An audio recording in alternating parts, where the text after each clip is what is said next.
The 93X Half-Ass Morning Show podcast is sponsored by Standard Heating and Air Conditioning. Regular furnace maintenance can be your wallet's best friend, slashing energy bills and warding off those inconvenient breakdowns that seem to strike at the worst moments. Don't leave it to chance. Schedule your tune-up today at standardheating.com. The Half-Assed Morning Show backtracks.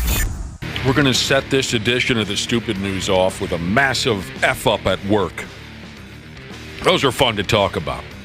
Everybody's going to F up at work now and again. I've enjoyed it when we've had those text topics and people have shared. And if I remember right, there was a couple in the millions of dollars. And they kept their jobs, luckily. Must be well liked. That's, that was a great topic from quite a while back. We talked about our greatest on-the-job F-ups and got all these great text messages from the brother and sisterhood. You know, it makes you feel a little bit better about your past work F-up to hear about other folks screwing the pooch on the job.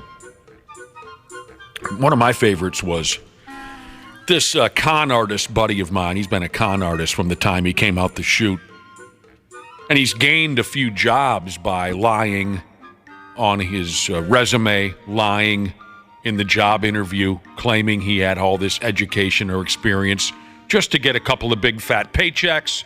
And then when they find out he's a phony, they fire him. But at least he made a few bucks along the way. It's just the way the guy operates. I love the guy, but I wouldn't trust him as far as I could bowl him in situations like hiring him to do a job. Absolutely not. Will I sit back and drink beer with him and talk old stories? Absolutely. But he somehow fooled, I don't know what kind of company it would be, but he fooled him into thinking he had experience with heavy machinery. How? I don't remember the details. But, you know, it's a roadside crew. They've got a big old friggin' back-end loader and all these wildly, expensive and complex machines. At first, he's just a grunt, right? Doing whatever, clearing the sidewalk or stabbing trash in the ditches to make way for the folks who know how to operate these machines. That was his, but he told them on the resume, I know how to drive everything, you got. So, eventually a guy turns up sick and they say, hey, Grunt, Donnie, here's your shot. Take that back-end loader and send it and pick up that thing and move it over. He has no idea how to operate these effing things. But he figures, well, I can figure it out. There's arrogance involved in any con man or con woman. They're convinced they can figure it out. So he jumps behind the wheel of the damn thing. He pulls this lever and that. He tipped the damn thing over. It rolled down into the ditch. That's when they found out he had no idea what he was doing, and he was immediately fired. Oh. A former coworker of ours in the job he went to after he left this one, he ended up rolling a vehicle on first week of the job, something like that. Mm-hmm. I don't think he lasted too long. This person said they drove a cherry picker into a sprinkler system at their work, cost the company over $100,000. This is Dragonheart Jesus, who said, somehow still have my job. Wow. All right, here it is. I like that the stakes are far less here. Mm-hmm. Although we were told something the other day we could do that could cost the company $5 million. And it'd be relatively easy to do. That was a little scary. That made it pucker a little bit. Yeah, but outside of that. Yeah. Here's our workplace F-up. This happened over there in one of the research labs at the Rensselaer Polytechnic Institute in Troy, New York. Now, normally I'd have no idea what the hell I'm talking about when it comes to scientific research labs, but I'm actually familiar with that joint, Rensselaer Polytechnic Institute. RPI. Does that ring a bell for anybody else? Yeah. Mm-hmm. The college hockey team, the way it rings a bell for me is RPI had some great hockey teams in the mid-'80s. Great hockey teams. When I was a younger guy, I thought it was pretty cool that their team name was the Engineers. I like that bit. So anyway, at one of the RPI research labs, a janitor was annoyed as hell because there was a beeping sound coming from Summers, and he couldn't figure out where. It was driving him mental. he starts flipping switches to get the beeping to go away. And sure enough, one of the switches he flipped off killed the beep. But when he flipped the switchy switch, he also killed what they call here in the story a super cold freezer, and he ended up destroying decades of scientific work and caused at least $1 million in damages. Oh, no. Balls, Mahoney. That sucks. All right, so I'm a bit of a dick. Can you imagine? How would you feel when they told you that information? Oh, I bet he feels like a complete jackhole. I don't even know what I would do. And now the university's putting together a lawsuit against the cleaning service that this poor bastard was working for. They are. Someone over there at RPI said people's behavior and negligence caused all this. Unfortunately, they wiped out 25 years of research. Sucks. The beeping that was driving the janitor nuts was some kind of an alarm on the freezer because it wasn't working quite right. There was a freezer repair scheduled just a couple days after this disaster happened. Are you following that? Yeah. Mm-hmm. They had someone coming to fix the freezer, but no need for that anymore. A sign on the freezer door also explained the source of the beeping. It had instructions on how to turn the beeping off. The janitor dude never saw that information. Okay, when he was getting charged with like negligence, I was like, how? But now I understand why. There was a sign right there in the freezer that says, "Yeah, we get it. The beeping sucks. Here's how you kill them." No, he just went ahead and shut her smooth down. F this beeping. Just unplugs the cord from the wall. I hate myself over this story. I have secondhand hate for this deal. I feel bad for our bro here, but I wouldn't go flipping switches unless I was sure what the hell the result would be. Yeah, I would ask. You know where you're working. You know what's going on there. I would certainly ask someone. So, I mean, the $1 million, that's rough, but 10 years of research gone. Yeah. When you're at a place like RPI, you know they just don't have like Totino's party pizzas in that freezer. There's got to be something important in there. Hey guys, good news. We got the cancer cure right back here. It's in the freezer. Oh, no. Yeah, think about I'm assuming they keep good records, but man. That dude, he's in trouble. Couple texts on screwing up at work. This person in Iowa started a boat engine on fire their first day of their summer college internship. Framer God Jesus rolled an $80,000 lift into a ditch. It cost $10,000 just to get it out and clean up all the diesel. We had a guy crash a CNC mill his second day, $60,000 in damage. They let him keep his job. Second day. We had an intern at an old radio station he used to work at. Very first day, he managed to delete the entire website from existence. Wow. Oh, really? Yeah. How? I don't know. It was crazy. Like, it was just gone. That takes so much steps to do. I know, and he deleted the Well, you would entire hope thing. so. Maybe it doesn't. And and then they were able to save like a restored version of it, but it was from a couple years old where, you know, they still had like hosts that didn't work there anymore on it and stuff. Like, it was so bad. Oh, geez, I better watch out. Make sure I don't do that. I've definitely screwed up a lot around here. Things didn't work out the way I was hoping, but the worst that I can think of that had the most impact, and this is minor compared to what we're talking about here. That's what I'm saying. That's why I love the stakes are much lower.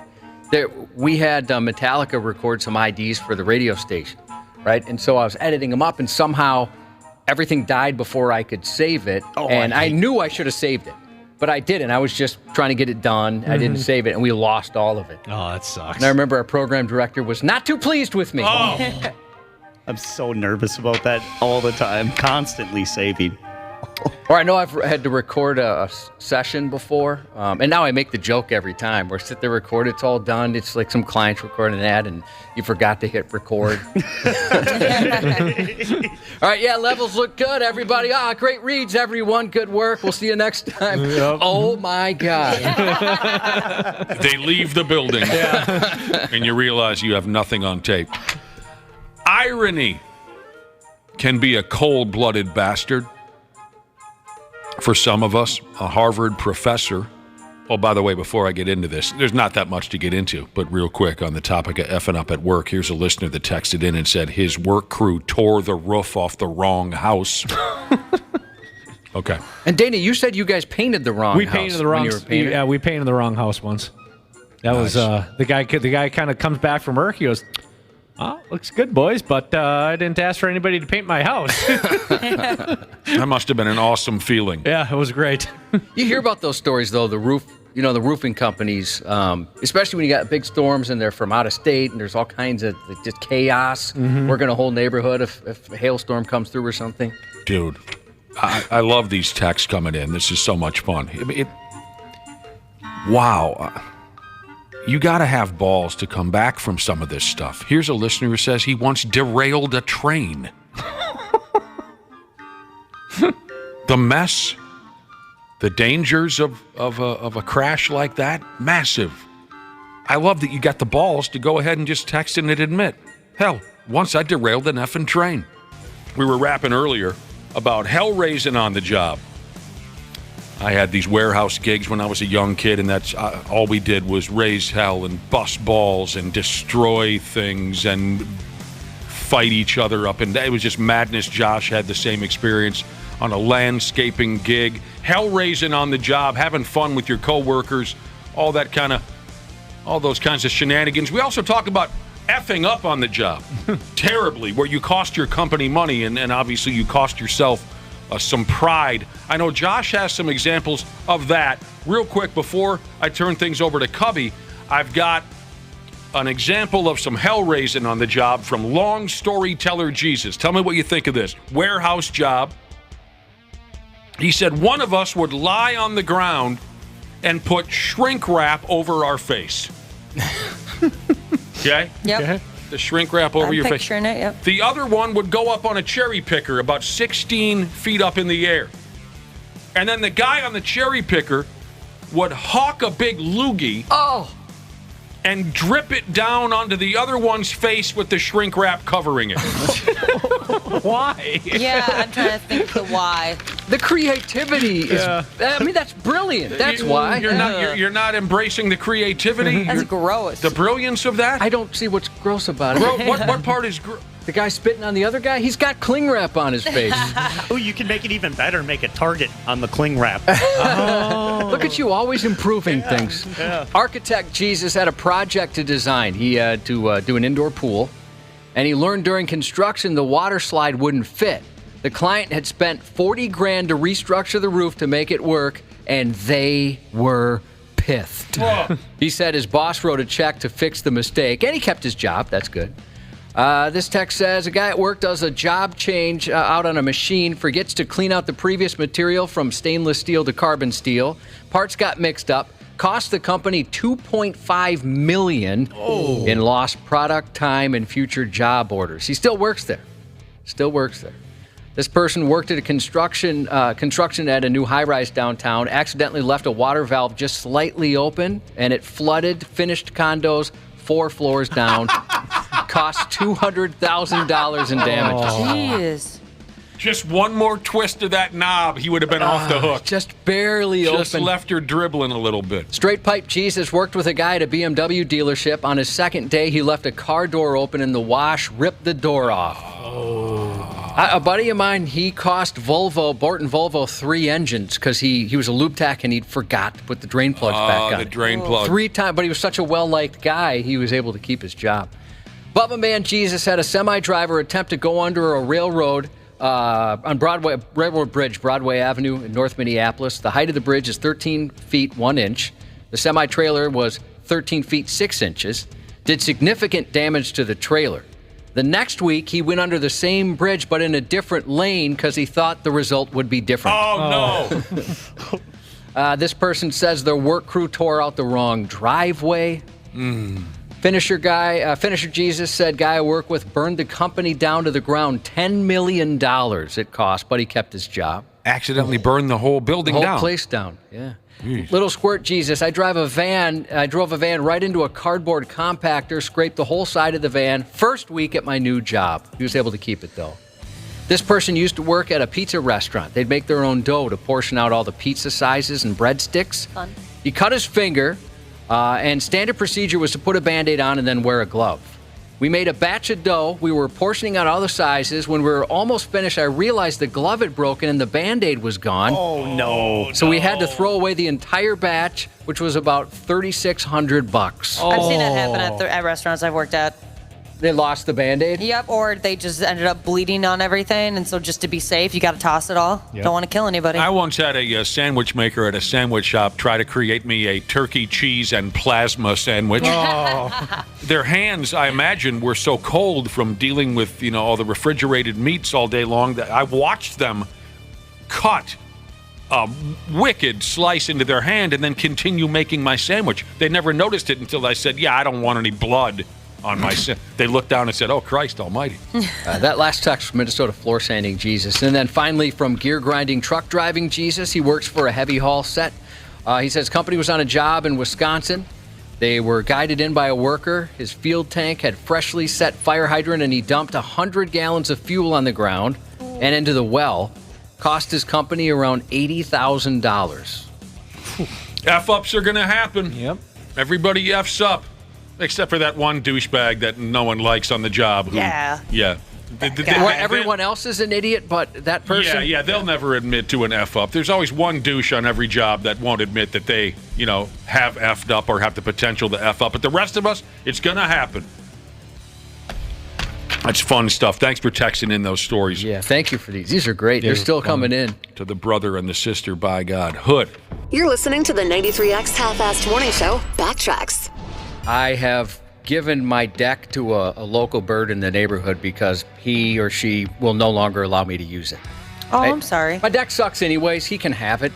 But, we can't go out there because he dive bombs us left and right. Wow. I kind of love that. What kind of a You bird? love that. What did I do? It's like, this is my deck. No, I pay the taxes, Ashley. I pay the mortgage. And you have a beautiful, big, wonderful deck for family activities. Well, our deck actually sucks. Oh. I mean, that's why I'm not terribly heartbroken, so we don't really use it too much for fear it's going to fall over. But my dog loves to lay out there. And I heard him barking the other day, and usually that's my cue to let him in because he's too hot.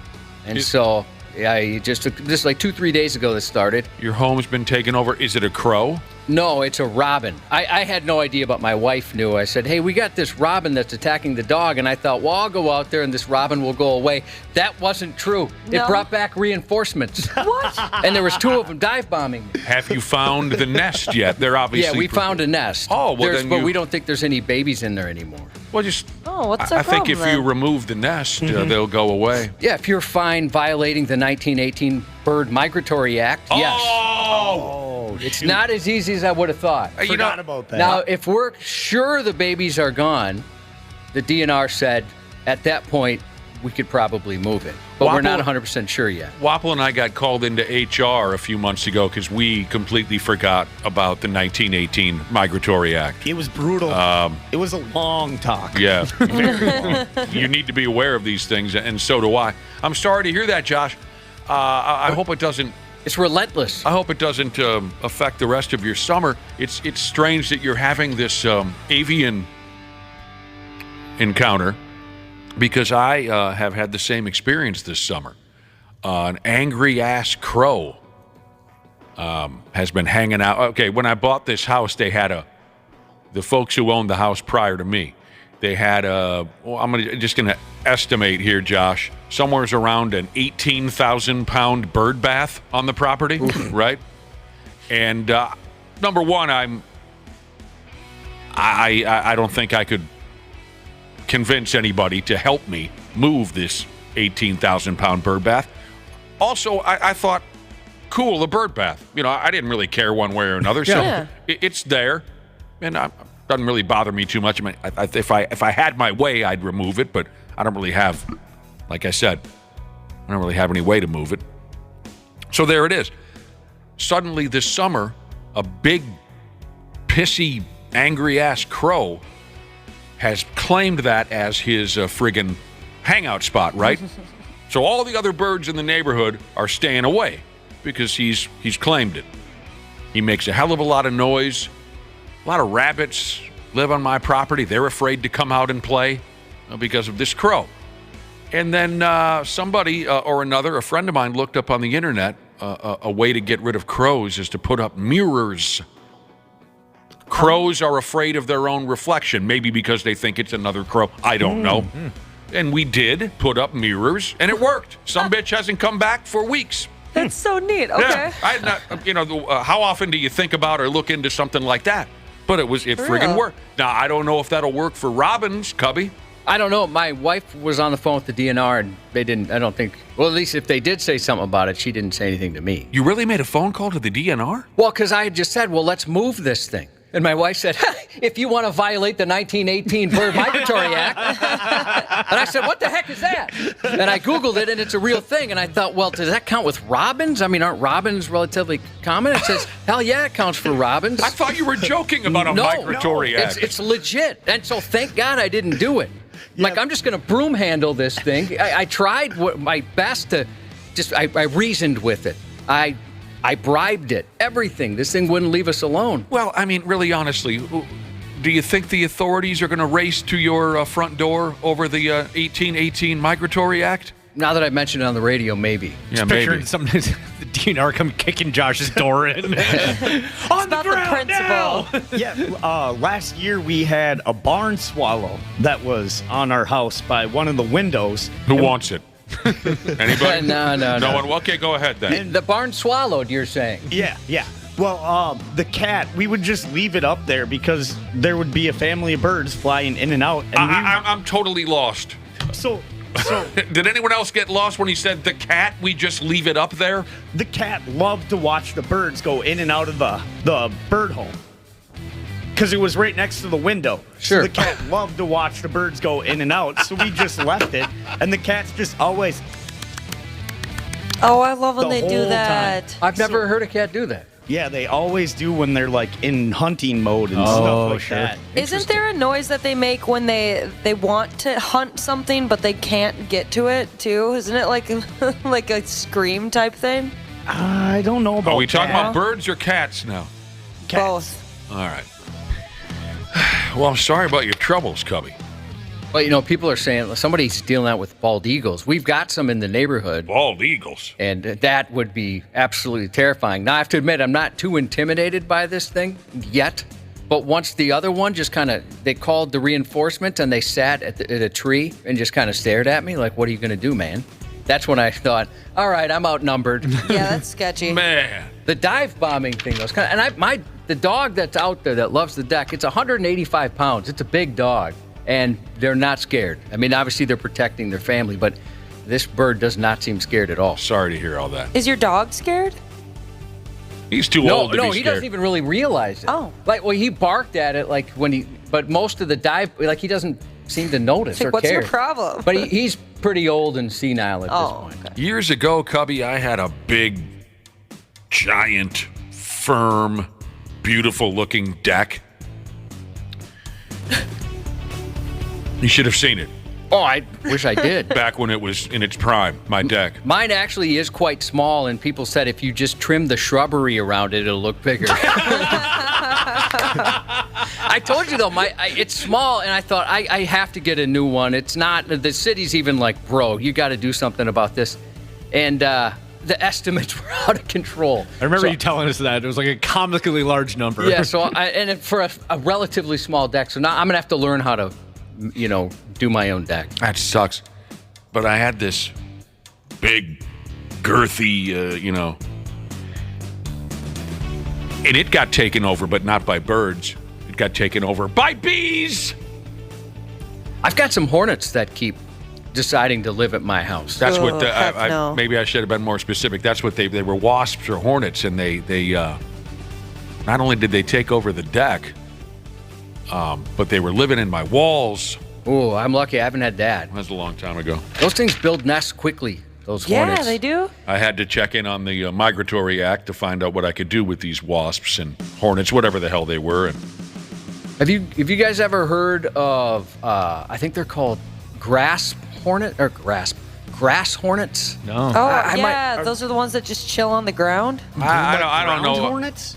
No, What? I think they're called like grass hornets. I'll look it up. But all of a sudden I found like dead grass. So our windows are crank out windows, and I opened them, which I very rarely do, and there was like I don't know, almost like it looked like insulation of dead grass all around the windows. I'm like, how that? At first I thought, oh, it must be blowing up here, but then it's on two different sides of the house, and I looked it up. It's grass hornets. Oh, I don't know. Let me double check that does not sound ideal. Yeah, grass hornets and ground wasps are completely different. So yeah, it could be grass wasps. I can't tell one from the other. Oh, wasps. They're wasps. Okay, grass wasps. Thank you. They're all bastards in my book. Well, what a drag. What's going on over at your place, Josh? The wildlife taking over. Yeah, we found a lot of. I think, did I tell you guys this? I found the back quarter of a what's it called, a rabbit the other day, a big one. Dude, me too. Nice. What happened to the rest of it? Somebody ate it, and Probably then an owl. I found a squirrel head. That's just this year. The past, I found a really large rabbit head under a bush. Like at first, I thought it was a stuffed animal that had been torn up, but not until Have you the ever gore heard came an out. owl? Oh yeah, we definitely have an owl in our backyard. Oh yeah, he's ripping those things up. He's loud AF. He's having fun. We have a bunch of hawks that get all the rabbits by our house. I found intestines. I found a head. I found legs. What? And the dogs just always love it because I find them because they run over to it and they want to roll in it. Oh, gross. Gosh, dogs can be gross. They love things that stink. That's for sure. Nature's a mysterious thing, huh, everybody? It sure Yeah, is. it's crazy. It can be a violent world. Survival of the fittest. Dang, nature, you scary. How long can a wasp, like those wasps that lived in your wall? They were living in the walls. I could hear them. Yeah, that's terrifying. Yeah. Well, maybe terrifying is the wrong word. How long? What? Let's give you the heebie-jeebies. How long before they get squatters' rights and the cops won't let you kick them out? I don't know. That's a good question. We had one of the, I think one of the biggest mice infestations in Dakota County at one point, too. It's been a wild ride. And I live in the suburb. No, I don't live in the wild. You live in a very nice neighborhood. Yeah, I live in a neighborhood. This house has just been something else. That's a hell of a deal. You're listening to the 93X Half-Assed Morning Show, Backtracks. There's a douchiness to them. The 93X Half-Assed Morning Show. Hey, Minnesota. CJ Ham here. Huddle up for a second. You need someone to go the extra yard when your furnace is out? Give the ball to the certified pros at Standard Heating and Air Conditioning. They've been at it for 90 years. Ready? Break. Regular furnace maintenance can be your wallet's best friend, slashing energy bills and warding off those inconvenient breakdowns that seem to strike at the worst moments. Don't leave it to chance. Schedule your tune-up today at standardheating.com. If you have sleep apnea and struggle with CPAP, consider that CPAPs were invented in 1980. Do you even remember 1980? Everyone's house had one telephone. There were like 4 TV channels. Now, for people who struggle with CPAP, there's Inspire. Inspire treats sleep apnea inside your body at the click of a remote. No mask, no hose, just sleep. To learn more, visit inspiresleep.com. Inspire is not for everyone. Talk to your doctor to see if it's right for you and review important safety information at inspiresleep.com. Cubby, how's your mood today? Solid. How's Just your fine. mood? Just Good, fine. Good. You usually are in a pretty I good try mood. and be. And if I'm not, I try and fake it. You watch television programs, right? I do. I just actually started a couple new shows. The one I'm watching most recently is Bad Sisters on Apple TV Plus. Came out last year. I missed it. I started watching because one of the stars and writers was on the Conan O'Brien podcast. So I thought I should check that out. And so we're into that one right now. Bad Sisters. Yep. And the other that you've started? Well, Platonic. I mentioned that one. I've been watching So Platonic good. too. That show's great. There's one called Based on a True Story on Peacock. Oh, that's love another that one you as well. suggested I Yes. need to get into. Yeah, Dana, I think you'd especially like that. Yeah. Can we talk a little bit about if television programming affects your mood? When you watch TV, does it affect your mood? Yeah, there's a couple that have blessed my mood. And one in particular, the one that I think has made the most impact on my mood would be Ted Lasso. Ted I think it Lasso. came out at the perfect time, during the pandemic and all the strife going on in the world. I finally finished that yesterday. Ted Lasso, especially season 1, I felt like was going to the world's best therapist. Yeah. Just was such a feel-good show. And not in a cheesy way, I don't think, in the first season at least. No. So would all of you say that the television programs that you watch affect your mood?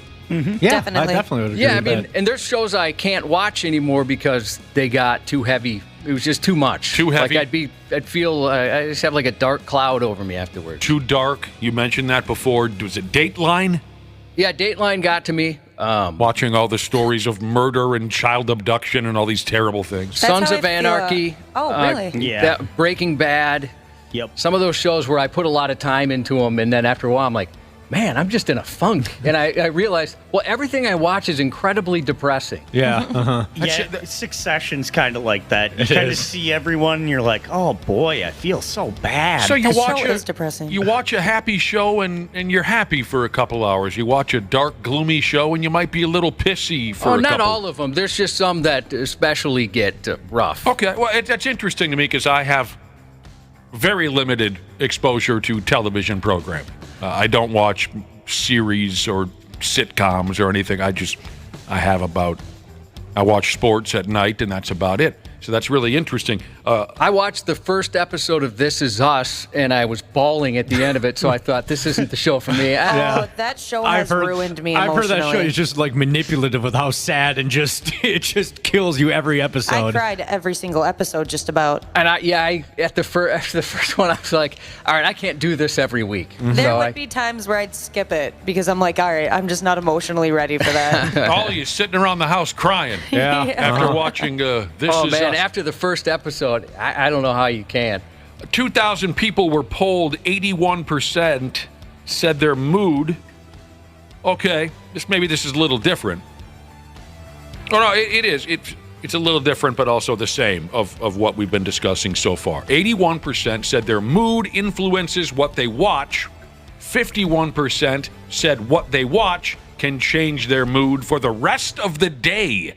The rest of the day. That's a little dramatic. I don't know so much about that, but yeah, no, I mean, in the moment for sure. Like, there's a show on HBO called Euphoria, which I've watched 2 seasons of. If it comes back, I don't know if I can do it anymore because it's basically just 1 hour-long panic attack each week with how just stressful it is. That is a stressful show. Dana warned me about an episode, I think, during Yeah. like season 2, and I was like, okay, well, let's see. By like 5 minutes in, I was like, okay, I don't know if I can do this. It airs late on Sunday nights when it's running, so I don't catch it until Monday morning. But I have a friend who she'll text me and she'll be like, "Ooh, last night's episode was like 8 panic attacks out of 10. Be careful." Being a guy who mainly just watches ball games, I can say that a positive or a negative result from a ball game can bother me for maybe 10 or 15 minutes. Mm-hmm. Oh, it used to bother you for a week. Oh, when I was younger? Yeah. Oh, yeah. When I was younger, ball games would alter my approach. Josh probably isn't even exaggerating. For about a week, I'd be pissed or arrogant, obnoxious. Yep. If my team won or here are the top 3 shows to put you in various moods, is how they say it here. The happiest shows. Modern Family is in there. I know a guy Yeah, and I know a guy. who has a DVD of their complete first season. Blu-ray. Pardon me, it's a Blu-ray is what I meant to say. Even fancier. That just means I spent more money on it. Yeah. If you know the program, you know that Josh made the effort of gifting me because he wanted me to get into the program so badly. Because I know you'd love it. I'm sure I would. He gifted me Modern Family, the complete first season on Blu-ray, and I still haven't gotten around to it.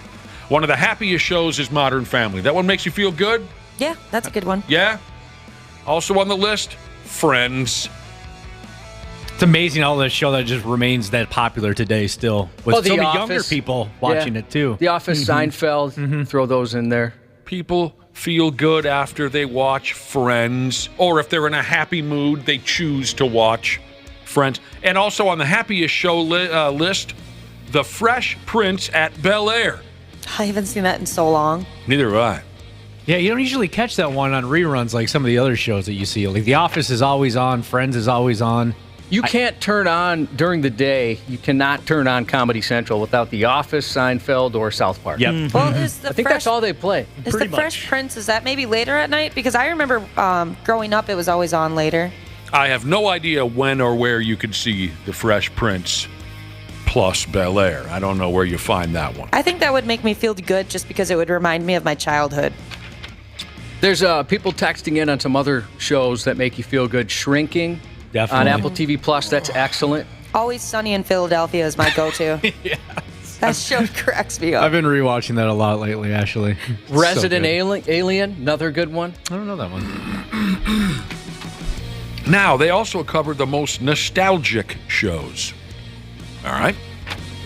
Friends and The Fresh Prince make that list as well. Nostalgic shows. And in there as well would be Jerry Seinfeld.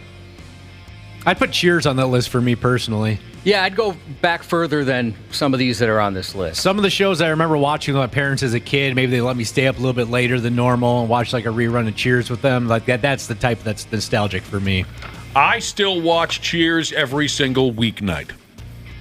That's the one television program that I will bother with. Isn't that something? And it's been over for 35 years or so. But I still every night at 10 and 10:30 on a program, on a television program. How do I say that? Channel? A television channel called Decades. I watch Cheers every weeknight. Oh, I also watched that Tim Allen show. It's unbelievable. What's it called again? I can't remember what it's called. Oh, it's called Last Man Standing. Last Man Standing. I watched that every weeknight. Where the heck would I watch that? Was it Channel 45? You got it. Yeah, there you go. 8 and 8:30? Yep. You're not going to believe it. Tim Allen's character, he buys a car, and then he... Never seen the show once, have you? Not one time. Tell us your feelings on Tim Allen. Go ahead. I can't stand the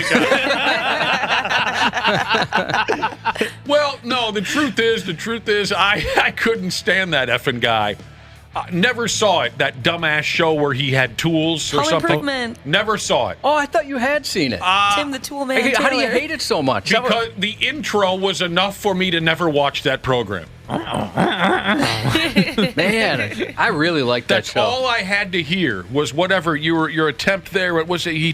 What was he doing He there? would grunt like that. Because we're big dumb men. We're monkeys, right? I never saw it because I couldn't stand the intro. I did like him a lot in We Are Actors and We Got Lost in Space. Galaxy Quest? I liked him a lot in that. That was a very funny movie. And I liked him a lot in one of the most underrated movies of all time, and that is Wild Hogs. Yes. that's fun another movie. good movie. Because John Travolta and Martin Lawrence are two of the greatest entertainers of all. Okay, the most stressful shows here. We're talking about how our television program choices affect our mood. Stressful shows. Breaking Bad. Yeah. That lost me. After I can't remember if it was the first season, the bathtub scene. You know what I'm talking about? That was like episode 2 or 3. dark. Oh, was it that early in the it was season? pretty quick into All right, it. yeah, after that one, I kind of gave up. Kind of sets the tone right away for you, Okay. what you're going to be expecting the rest of the way.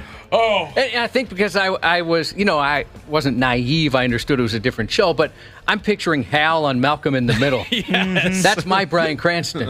And I know this show became incredibly popular and people love it. I might go back to it, but at the time I thought, boy, this is pretty dark. It's heavy. I don't know if it's for you. Also very stressful, according to this paperwork I have in front of me, this article on TV shows that affect our mood. Also very stressful would be something called Grey's Anatomy.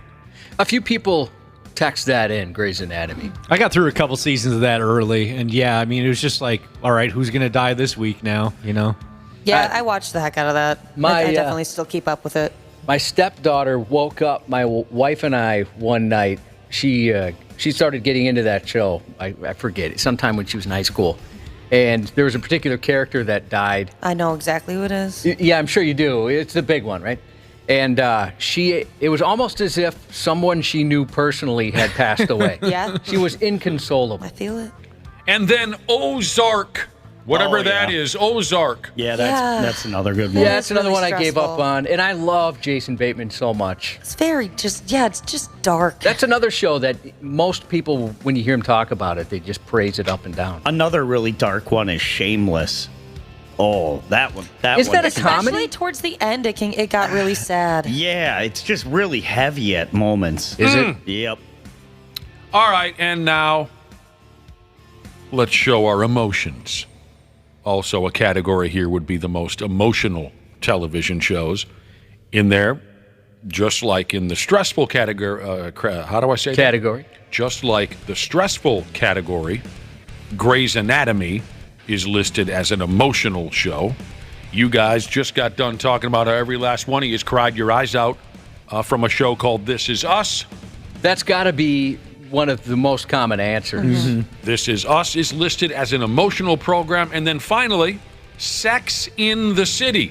I've never watched that, Me either. but it did change a relationship of mine. Oh, yeah? A girlfriend, Nick, you know her well. A girlfriend of mine got into that show, and she became a different person. She became one of the characters on that She show. started modeling her personality after them. Completely different person. That's really interesting and odd. She's the one that dressed me up when we went to Chino Latino, the surprise birthday party. The little turtleneck. She wasn't like that when we started dating. But I remember she got her. real fancy and into Cosmos, and her whole personality changed after that show. I remember her. Isn't that something that a television show, she was like waiting for an identity? Yeah. And then this television show gave her what she believed to be her identity? Totally different person. I never watched too much of Sex in the City, but one time I was hanging with an ex and we were flipping around, and the Sex in the City movie had just started. She's like, "Oh, will you watch this with me?" And I had no interest. And she goes, "What if I told you at one point during this movie, one of the four main characters, one of the four main women, poops her pants?" I go, "All right, I'm in. I'll watch it." That's all you needed? That's all I needed. And I tell you, I never felt more alive waiting for is this where someone poops their pants? All right, everybody be cool. My wife's listening. She just let me know on the stressful list, she reminded me Dexter. One of my all-time favorite shows. Absolutely love Dexter. But yeah, at the end of every episode, I thought, well, it's all over now. Great. He's done. That's it. Yep. That's a very good show. Another stressful one, Game of Thrones. Oh, yeah, just because you were afraid to like any character because they didn't care about killing them. Someone and then they're dead. How television programs affect our mood. The only program from the entire list that we just covered, the only program that I ever watched would be The Fresh Prince of Bel-Air. Because of Carlton. I loved and I loved the older daughter. Whoa. And then Uncle Phil. He was funny. What about Aunt Viv? Yeah, she was great. Ow. What happened? That was just so loud in my ears. Was that loud? Yeah. When you do it right in the microphone. I didn't mean to. Affecting. I thought I had that far enough away from the. Letterkenny. People are saying Letterkenny will put you in a good mood. Yeah, definitely does for me. Beef Cannon Jesus says, The Last of Us is one nut punch after another. Very depressing. I like that show. That was good. Really interesting how you stated that you had a girlfriend once who was a certain way. She had a certain personality, certain traits, and then she watches Sex in the City, and she's a completely different person. Here's a text message from a listener that says the most identity-changing show has to be Sons of Anarchy. All of a sudden, we're surrounded by a million badass bikers. I don't know. Is that? I would say I never saw the show. it seemed to make a difference. Yeah, people got more into it a little bit. Definitely better than Dana at Mario Kart. Jesus says any scene that Homelander is in The Boys is very stressful. that is true. Yep. And oftentimes very strange. Very bizarre. And if you want to keep jaw-jacking about television just for a few more minutes, I saw another write-up, Summers, on TV shows we wish had just one more season. Just one more season. You guys seem to know all of this stuff, so tell me if you agree, disagree, tell me if you never heard of it or if you thought the show completely sucked eggs. TV shows that folks wish had just one more season. Let's see. I've seen one. I've seen two on the list. Okay. Oh, three. Mindhunter. I'm not sure I know that Never watched it. Fair enough. Oh, Fire. yeah, that's the one about serial killers. Is that Mindhunter on Netflix? Yeah. I didn't watch that watching either. it. Firefly. Anybody? Oh, sure. I enjoyed that show. I guess I was fine with it not having another season, but I like that one. Here is one that I have watched and I really enjoyed, and I wish it would go. I mean, one more season, great. How about 30 more seasons?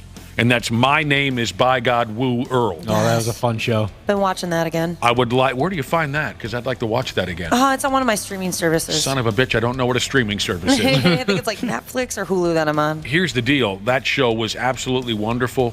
The characters were perfect. I didn't watch it when it first showed up. I don't really necessarily think that Jason Lee guy is very funny in anything else. You see what is that? Did I get his name right? Jason Lee. Mm-hmm. I never thought much of him, and then I started watching reruns of My Name Is Earl. I don't know, 7-8 years later, and I couldn't get enough of it. I would like to see. I'd like that cast to continue to do their thing until they just Freaks and Geeks. Anybody?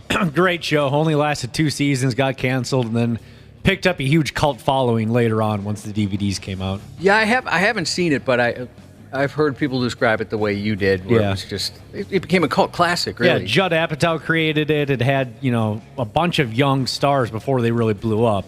And it was very fantastic show. That sucks. I bet when those DVDs started selling, they were like, darn it, we should have kept going. Well, that's how Family Guy came back. Yeah. I mean, they ditched No Family way. Guy. People started buying all the DVDs, and they decided, well, shoot, maybe we got something with this Oh, show. I didn't know that. We're talking about shows that folks wish had just one more season. Pushing Daisies. Did we talk about that yet? No, we haven't. Anybody? I'm pushing? familiar with I know I've seen the commercials for it, but I didn't watch. The Expanse. Fair enough. Dirk Gently's Holistic Detective Agency. What? Never even heard of it. That's not a real show. Rome. I haven't watched it, but I'm familiar. Didn't you watch that, Wapple? No. Oh, okay, No. I thought you did. Glow.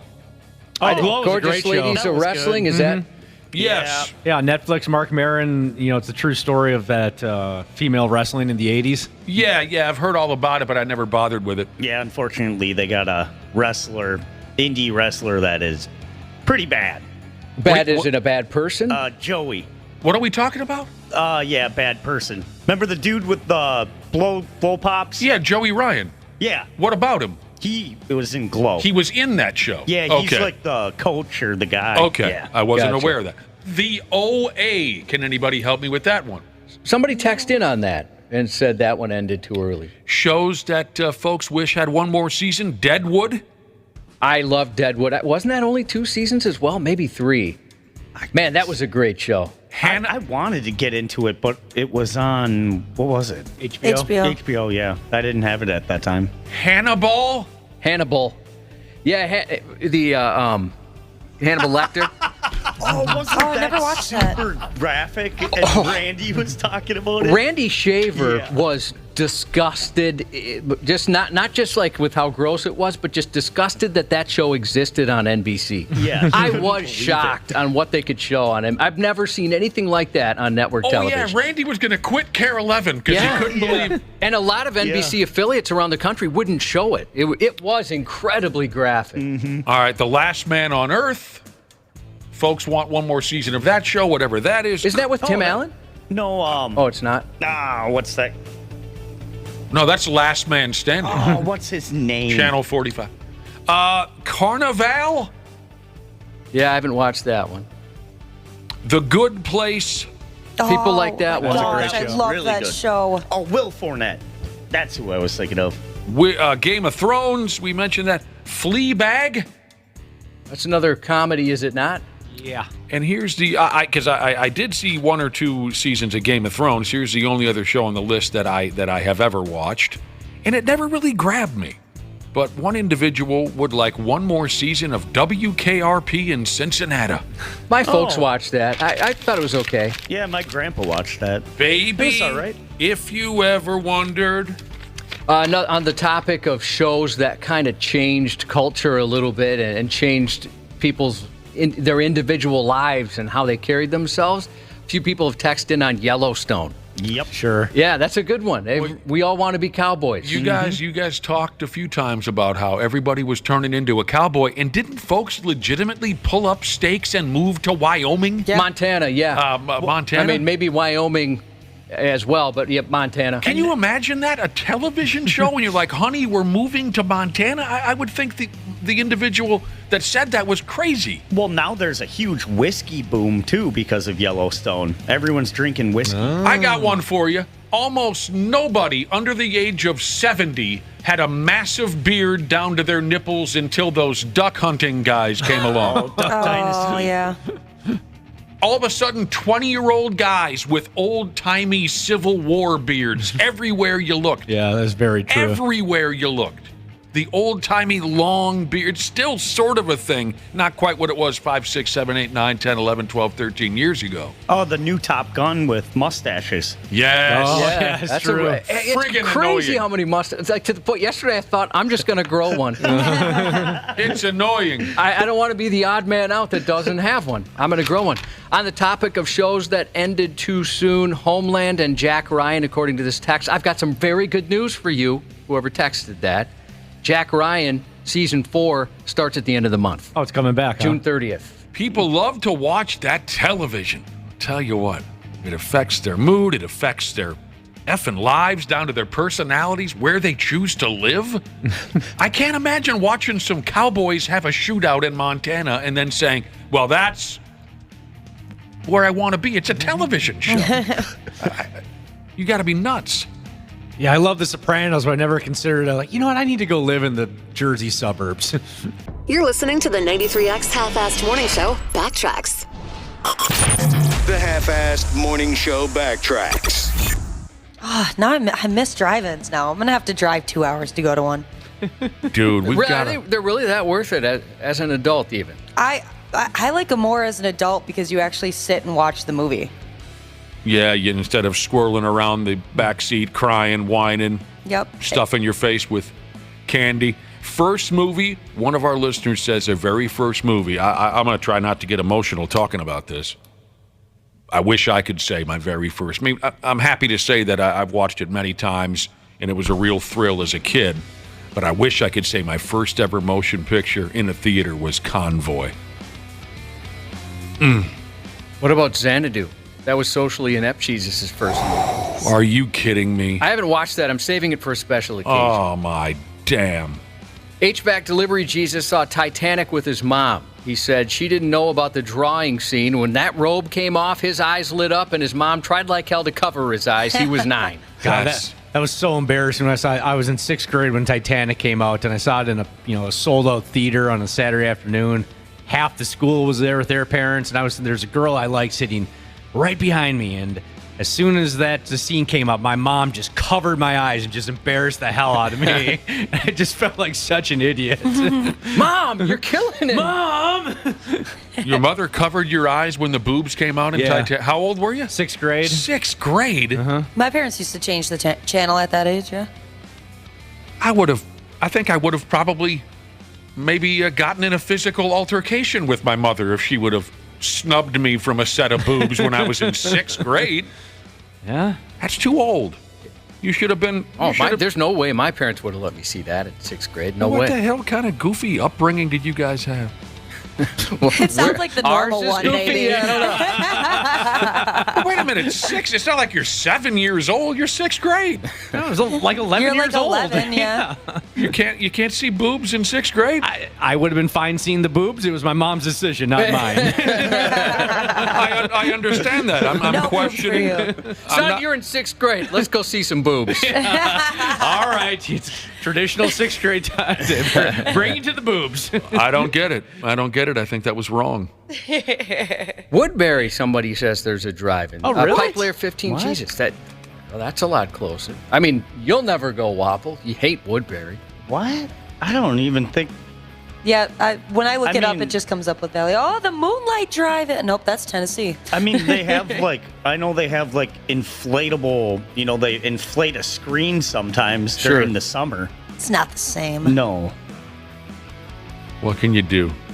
Swiss Family Robinson was the first theater experience for refinery electrician Jesus. I don't know if I remember that one terribly well. I mean, I recognize. I know the name. I recognize the name. Must have watched it at once or twice. Who Framed Roger Rabbit? Oh, Jessica Rabbit. Oh, man. You see, here's living right here, Dana. Yeah. I'm the man, Jesus. Dude went to see 48 Hours when he was 9 with his dad. That's pretty cool. Meanwhile, your mother's pinning you down because a set of boobs fell out in Titanic when you were 12, 11, 6th grade. 48 Hours. A lot of laughs. Isn't this something? Our most famous television friend, Janelle Klein, will be swinging by today. She hasn't seen any of these movies we've mentioned so far. No, I'm sure. Well, I take that back. She saw the new Top Gun. Earlier, you referenced Top Gun Maverick. I'd say around 7:30 this morning, we expect to see Janelle. Oh, wow. I dig rapping about all these old memories. You know that about me, Cubby.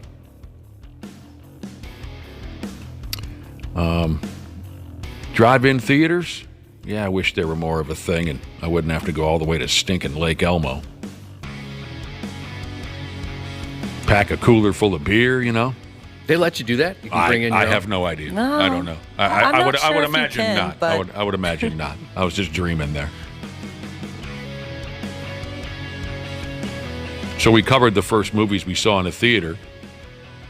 What about the first movie? Maybe it'd be tough to remember because you were busy, but the first movie where you did some real, making out in the theater. Anybody? Dana didn't get away with jack squat. His mom was sitting right there. I know what theater it was. It was I don't know if they have it anymore, but it was over on White Bear Avenue. It was a dollar place. That was called the Plaza, and the tickets were like $1, $2. That Sure. was the theater to get things done at. Word. Yep. What made that the theater? It was just Cheap? It was cheap. Always kind of empty. Sure. They had a couple of those double seats that you could cuddle up in. Yeah. Oh, even back then. Well, I suppose you're a lot younger. Never mind. Yeah, I remember the double seats. Okay, so that was the spot. Yep. And I just remember you'd come back out into the lobby just like hickeys everywhere. Your hair's all messed up. Yeah. How was the movie? It was good. Can I What get movie? a juice box? Excelsior Theater was probably the joint we would go if we just wanted to raise hell or make out with a chick. Excelsior. There's a theater. It was cheap. It was dark, smaller, not always the greatest crowd. I think it's still up and running. There's a theater in Apple Valley that we all go to in middle school, and it started to become the trend. 7th grade, boys and girls going to movies together. Hell you yeah. know, and the thing was like you'd want to see a scary movie with the girl.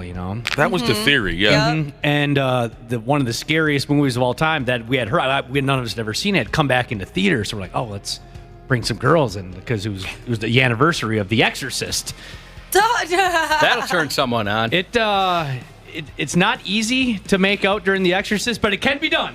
Yeah. It can be done. I'm living proof. That would be a tough movie to make out through because it's just so disgusting. Yeah, it really was. Not so much about the scary as it is the disgusting. Yeah. Just trying to power through like the green vomit and stuff. Oh man. Yeah. But desperate times call for desperate measures. You got to do what you got to do. Yeah, Excelsior Theater, that was our hell-raising spot. Oh, man, we had some laughs at that place when we were young. I remember a lot of landmark films I saw for the first time there. Roadhouse. Roadhouse. I think I was 16 or 17, and then you pour out in the parking lot, and hopefully someone is interested in fighting you. My buddies and I, we kind of stormed around the parking lot looking to see if anybody wanted to brawl real quick after we watched Roadhouse. Naked Gun, Josh. You saw that in theaters? At the Excelsior Docks Theater. Awesome. That was such a riot, and it was just the perfect spot for it. It was just all us high school kids losing our minds, laughing our balls off at one of the funniest movies of all time. I'm trying to look up when the Roadhouse remake comes out. Oh, yeah, I haven't heard much about It's that. going to be this year at some point. It doesn't look like there's an actual release date, at least Googling it quickly here. I had forgotten about that. I wonder if that's going to be any good. I mean, Conor McGregor's in it. Oh, how could you go wrong? Jake Gyllenhaal, he's Dalton. Conor McGregor's in it. I hope not more than 30 seconds. I wouldn't think so, but I guess I don't know. Here we got a guy in our listening audience who went to third base in the theater during the Lego movie. Impressive. That's a great movie, though. Your boobies are awesome. I'm hoping it was a matinee or something. There's only, not too many kids in the theater. Well, wouldn't that be where the kids are at the matinee? Well, I guess I was thinking they'd be in school, if it was like a weekday matinee. Dude, this brings back memories from a listener. The Cooper Theater in St. Louis Park off Highway 12. That was a hell racing theater. That was where the young people went when I was a kid. And beers, rolling down the aisle, that whole scene. Cooper Theater, man.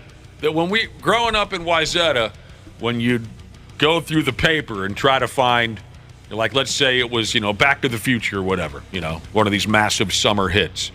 We were around 13, 14. When you looked at the choices, okay, Wayzata Theater, well, whatever, sold out. Can't go to Wayzata to see Back to the Future.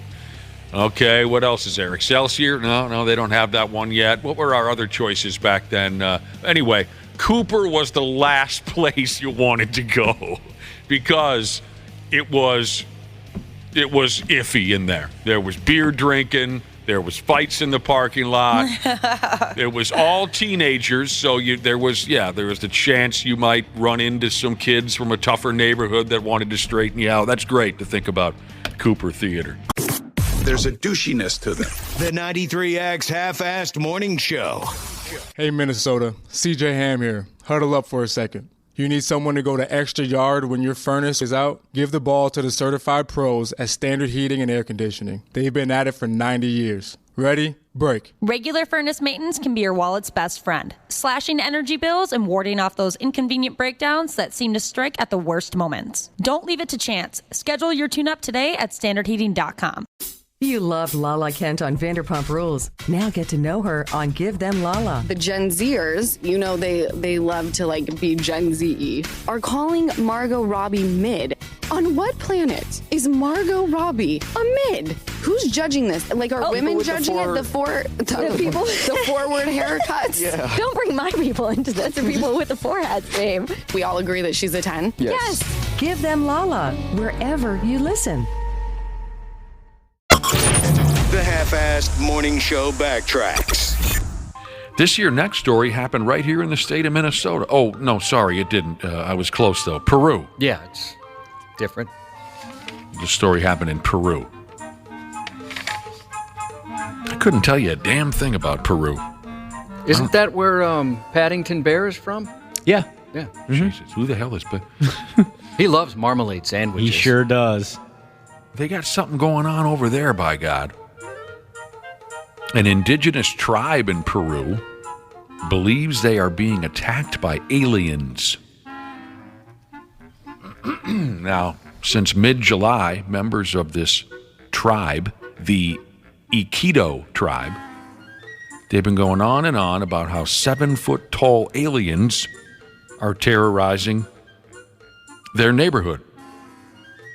They say the aliens are, quote, predator-like. They float through the sky. They're armored and bulletproof. A tribe leader went ahead and said to somebody who was listening, these are aliens. They seem armored like the Green Goblin from Spider-Man. Oh, no. I shot one twice. And it didn't fall. Instead, it elevated and disappeared. Another dude who lives in town said, their faces are hidden and their bodies are floating. They use their arms for balance when flying, but then they walk normally.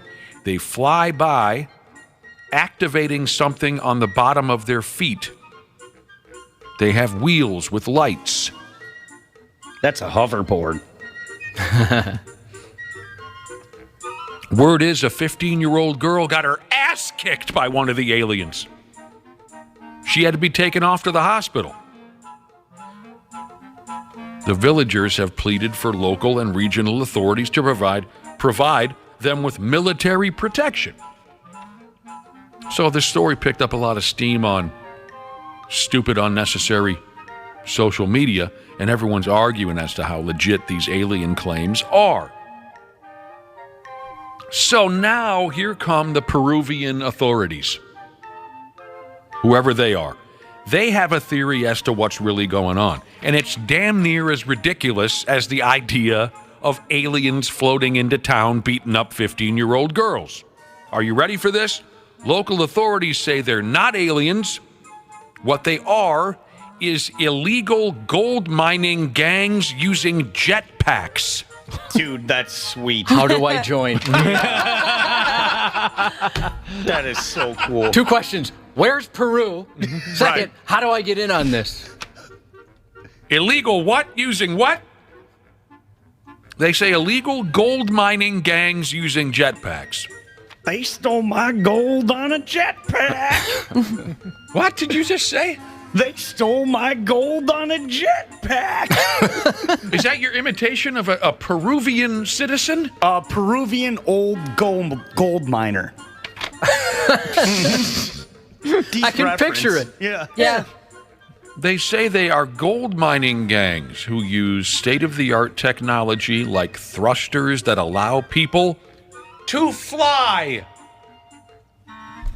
Would you guys try one out? Definitely. Oh, yeah. What, hands down. Me too. I was going to ask you, Josh, what do they want in trade for a jetpack? I'd bet we couldn't afford it. You said yes, Wapple? Yeah, I think I'd love to try that, even though I'm afraid of heights. How high would you go? Just a few feet, or would you go for it? Just a few feet, probably. Wapple, you and I are going to get jetpacks. I'm also afraid of heights. I imagine the fun will squash our fear instantly. Maybe you and I we'll be hovering around. We'll be hovering around the top of the IDS taking a piss on Minneapolis. The fun will squash our fear. Someone look up what they want in trade for a jetpack. So try one of those water ones. That would be Oh, cool. Can you those rent are those fun. here? I think you can. That would be sweet. Those two look cool. I'm going to see if you can rent one. This There's a store- place called Jetpack Midwest. Okay. That might be Let's our see. ticket. I want to buy one. Does it say the price on this? So let me wrap up this ridiculous-ass story. The local authorities say that illegal mining cartels are putting on these jetpacks so they can fly deeper into the forest while they search for gold. No specific individuals or organizations have been named directly. No arrests have been made in relation to these supposed attacks. Maybe I'll jetpack all the way to Wisco for that casino party we're doing in a couple of months. That'd be fun. If the price isn't too ridiculous. I'm seeing you're looking about spending 10 grand on something like Yeah, this. Jetpack Oh, geez. Midwest looks like it's permanently closed. Oh. Shoot. 10 Explore gr- Minnesota and TripAdvisor both have it. It was in Lindstrom. It was because it was too cool. Yeah, probably, It yeah. had I'm to sorry. We got to shut you down. You're too awesome. I thought you were going to say a hell of a lot more than 10 grand ski. That's to buy one? Yeah, that's what I'm seeing right now on jetpackamerica.com. Well, for Pete's sake, I don't see why we don't run out and... There's also this like little, it's a boat probably bigger than a jet ski or a Sea-Doo that you sit in, and it's shaped like a dolphin, and it can jump out of the water. I don't care about that. Sweet. I don't care about that. I want a jetpack from town to town. I'd Oh, like look an at these electric. jet bikes. I was just gonna say the jet bikes look sweet. An electric wakeboard that looks sweet too, because then you can just cruise around the lake and you don't have to have a boat. Oh, dude, that would be sweet. I want a jetpack and land in the middle of a ring during a heavyweight championship fight. Oh, that wouldn't go well. That would not go well. Yesterday, I'll tell you what really perked up my day is I saw a guy. He was a middle-aged man. I'm going to guess maybe mid-50s. And he was trying to cross the street, and there's a car about to make a left. So he's waving at the guy. Go ahead. You go, and then I'll go. And he was waving so furiously. He seemed upset or like on something. I don't know. But he knocked his hat right off his head. And I thought, that's good comedy. You don't see that too much. Yeah. Knocked his hat off his head? His own head. And this thing went flying. So he went and grabbed it, and I thought, how lucky am I to see something like that? They can't get better. And then he gets on his motorized skateboard. Again, a guy probably mid to late 50s. Okay. and starts to ride it and nearly fell off. I have no idea how he stayed up, and I kept thinking, okay, hurry up, fall. And unfortunately, he didn't. But it was enough comedy just seeing him scramble to stay on that thing. It's fun to watch people eat turds when they're riding something. Yeah, as long as they're safe, of course. Yeah, whatever. You're listening to the 93X Half-Assed Morning Show, Backtracks. The 93X Half-Assed Morning Show, Backtracks edition. Janelle Klein is in studio. The wonderful Janelle Klein. Janelle, have you been enjoying the warm weather? Oh, I love it. You do? I do. It cannot get hot enough for me. I like it. Gross. My wife and I, we joke that we're going to retire in different states. Because you hate it? I do not like heat by any means, and she absolutely loves it. Like you said, she could, I mean, if she could, she'd live on the sun. Yeah. She just loves it hot. Yeah, I do too. My boyfriend's AC went out in his truck. She's like a couple weeks ago, and he finally got it fixed last week. And so his mood was getting better. And I was so happy for him. And it went out again 2 days ago. And I am just like terrified to be around him. Oh, he gets a little cranky in the heat? Oh, yeah. I mean, I would too. If I was him, I wouldn't be able to function. Does he work outdoors? No, but he drives around quite a bit for his job. So. Gotcha. I never use air conditioning in my vehicle. It's going to be a hot day today. It's been hot lately. You guys know the story, too. Last summer at the state fair, it was hot. It's always hot at the damn state fair. I was with a lady friend, and I was also with my sister and her daughter, Rudy, my niece, I think is the word you use for her. And I took my shirt off because of the heat, and I was soundly chastised for this. I was shocked by the negative reaction. By strangers or by your family members? By my family members. Oh. And the lady friend that I had with me. They were soundly against this. They gasped in horror. Yeah, and the kid, Rudy, even said, she said this, "Is that even legal?" My nipples were called aggressive. It was horrible. But I was shocked because, like I've told you before, I spent most of my summer days as a young guy shirtless. Especially in high school and into my 20s. In the summer, my buddies and I, none of us wore shirts. For the most part, it was because I grew up in a garbage house with no air conditioning, but it's looked at now, tell me if I'm wrong, it's looked at now as like a redneck low-class thing to do nowadays, to remove, for a dude to remove his shirt. Yeah, I'd say people feel that way. I mean, I even catch hell for being a sleeveless t-shirt guy. Almost all of my t-shirts are sleeveless, and I still, every once in a while, someone will make a comment to me as if it's a low-class redneck thing to do. Same with wife beaters, too. The white shirts. I love that you started by calling them wife beaters. Enough said. Yeah. Yeah. True. If you're not being a dick, Wapple, that's just called a tank top. Yeah, a lot of people call them tank tops, but your feelings came out on that, I guess. Yeah, I'm tired of this wife beater stigma. So, Janelle, let's say you would have been in my state fair party last summer. Would you have? What would you have thought if I just upped and took the shirt off? Do you think that's kind of redneck, kind of low class? Is it gross?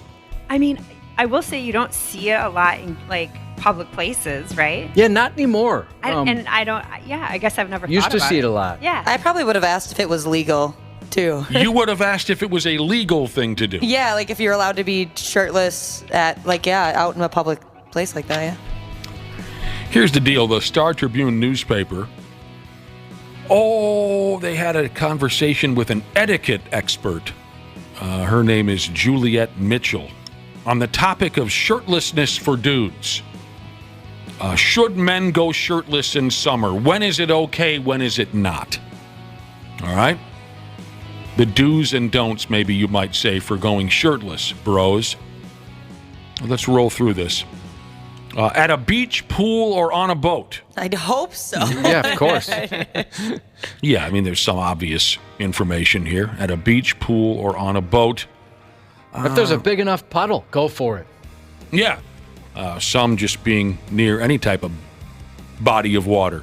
might be enough to ditch the shirt.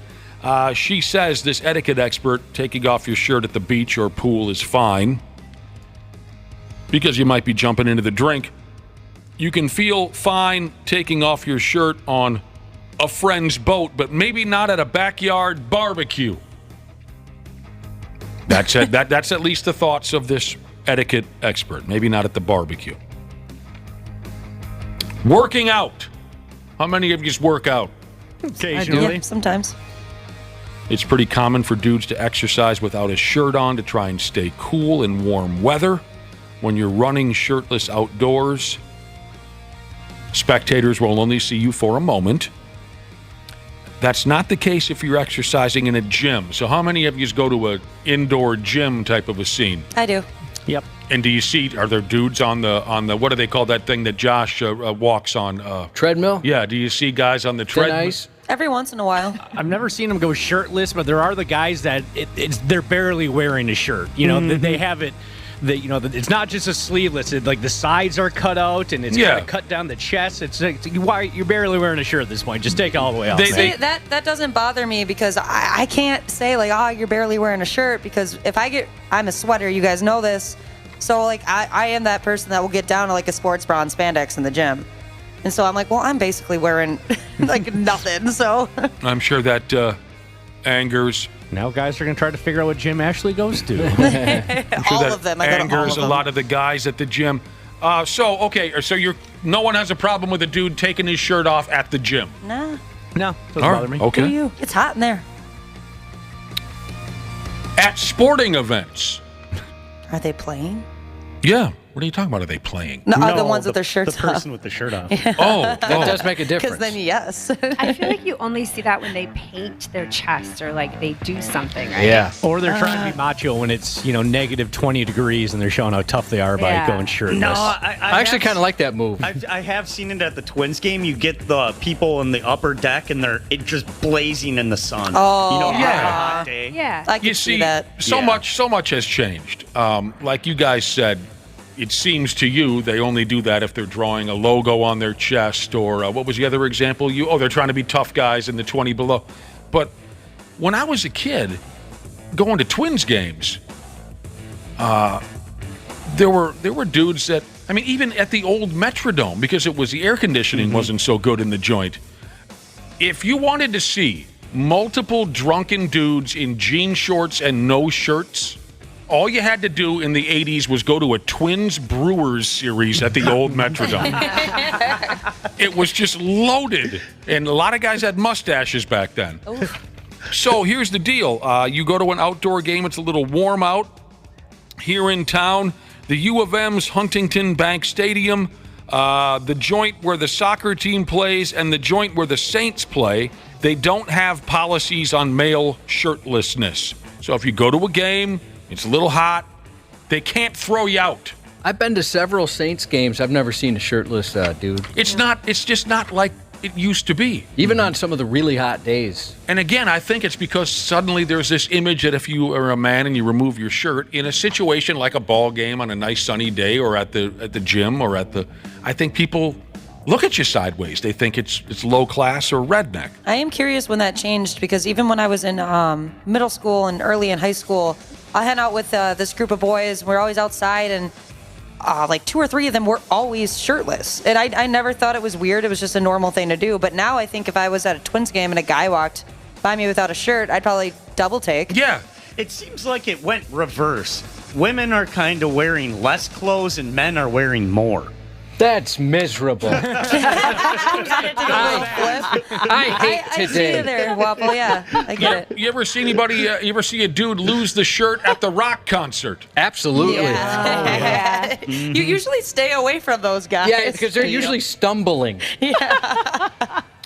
Apparently, they're, according to a lady who is at First Avenue by the name of Ashley Ryan, they say if you're compelled to take off your shirt, at least at a First Avenue concert, they don't have a rule about guys going topless, but they say common sense says you should only do it at a show where a thing like that would be appropriate. Like if the Chili Peppers played there or something. Yeah, none of those guys are wearing a shirt. Or who are the other shirtless bands? Blink 182. Online dating apps. A recent survey showed that men with shirtless photos on dating apps get 25% fewer matches. Yeah, don't do that. I guess I could see that. I mean, it does seem kind of weird that you'd want to post that. If it's a mirror pic or a selfie, that's extra weird. You might get a pass if you're hanging out with like your dude friends at a lake. And, what if you have a fish? Oh, God. See, I'm different, though. I'm a sucker for the fish pictures. Yeah, that's a good point, Ashley. If you're like out at a lake and something like that, where it makes sense. Yeah. So here's something I wasn't aware of. I mentioned that in my mind, at least, there's a negative connection to a guy going shirtless, and I've been saying my assumption is that people.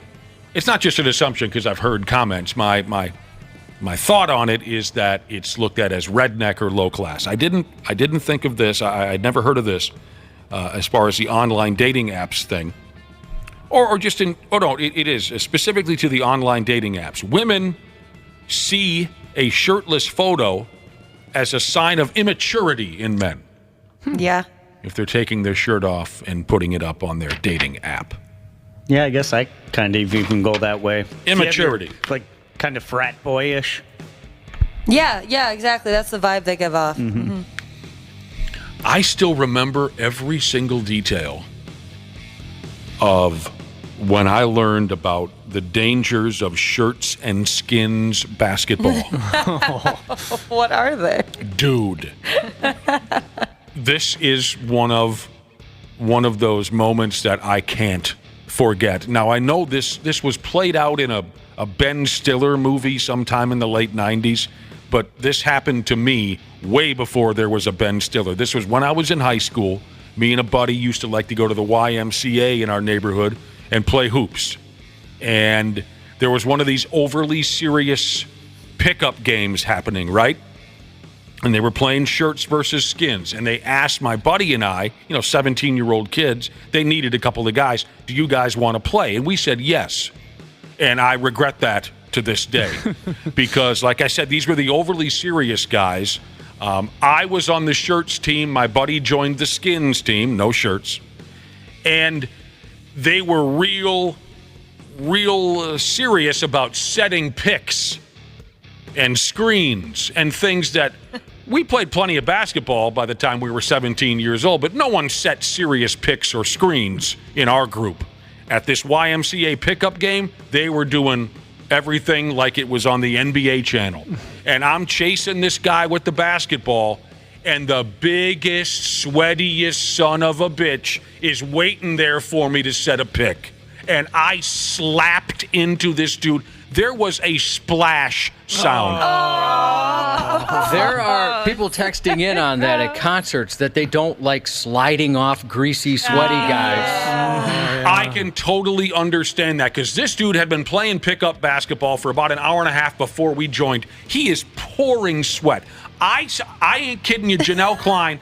I remember the sensation of his nipple in my mouth. No! I mean, was it salty? Oh, he was. I mean, I was soaked from slapping into this idiot who insisted on setting this Karl Malone serious ass pick on me. I never saw him standing there just right into his areola. God, I quit immediately. I'm not playing. That sucked. See, I could see that at the gym, like how you guys are talking about guys taking their shirts off. I mean, I don't think it's as much like offensive to see as it is like, then do you have somebody sweating all over people around him? Yeah, I suppose. Right? You're more I hear thinking you. like the hygienic aspect of it. Yeah. Well, that's why don't they make you towel off if you're laying on the bench press for an hour and you're sweating all over it? You gotta wipe it down. Some people don't do that though. Oh, I've seen arguments in the gym over that. Oh yeah, I'd be that type. Yeah. Gross. We've been talking about dudes going shirtless. It's not really a thing anymore. It used to be, but now it seems like when a dude takes his shirt off out at the ball game or at the fair or something, everybody runs for their lives. Josh, have you considered going shirtless during sex with the wife? No, not at all. Never once? Both of us. It's kind of something we both feel is important, just to leave that on. Understandable. She thinks it's important, too, for you to keep it on. I mean, you probably remember when one of those work trips where we went to Jamaica. Sure. People were giving me crap, even though I was, at the time, Janelle, I was jacked. Really? True story, yeah. You were yoked. And I didn't want it. I was too uncomfortable. What do you mean people were Nick giving you crap? For leaving my shirt on, and Nick's like, Oh. I've never seen an in-shape guy more scared to take his shirt off than you. You know, you had to be there, maybe. But, by the way, am I going to get hollered at if we don't get to this right now? Oh, no, we got time. We do have time. You had to be there, but we were in Jamaica, and one particular afternoon, everybody kind of gathered in a little... It wasn't a hot tub because it was 115 degrees. It was some kind of a cool tub. It wasn't a pool. It was like a hot tub, only it was cold water. And me and 3-4 other employees of the building were sitting in this cool tub in Jamaica. And Josh is walking around, socializing with us, but you wouldn't get into the damn pool. We kept saying, jump into the stinking cool pool or whatever the hell you call it. And you wouldn't. You were nervous about it. Finally, you agreed. And he takes off his shirt. And he looked like he was on the cover of Men's Health magazine. Abs yoked, lats bumping, biceps thumping. You were... But to this day, I have never seen a more uncomfortable look on a grown person's face. Oh, I sunk under the water. Yeah, I don't know why. We were all a collection of skinny, pasty, white, ugly-looking Midwesterners, and here comes Josh, looking like flipping Adrian Peterson. Yeah. And you were so shy about it. We were busting his balls pretty good. Why are you so? It makes me love him even more because he's that's so good. humble. Right. And you would never ever expect him to show off ever. We gave him later on pathetic. we gave him the most incredible Snuggie you'd ever seen. We were picking on him all afternoon. We gave him a Snuggie. All right. I promised we were going to talk more about the hot weather and this and that, but we've run out of time. Maybe we can get to this tomorrow. Gooch grease is the topic. Maybe we can cover that tomorrow. Janelle, are you bummed you're going to miss that? I don't know what that is. Good. Guap will show her. All right. No. Do you want to be involved in our conversation on Gooch grease, or should we do that tomorrow when you're... Go ahead, because I'm guessing I don't want to be involved. All right. Really?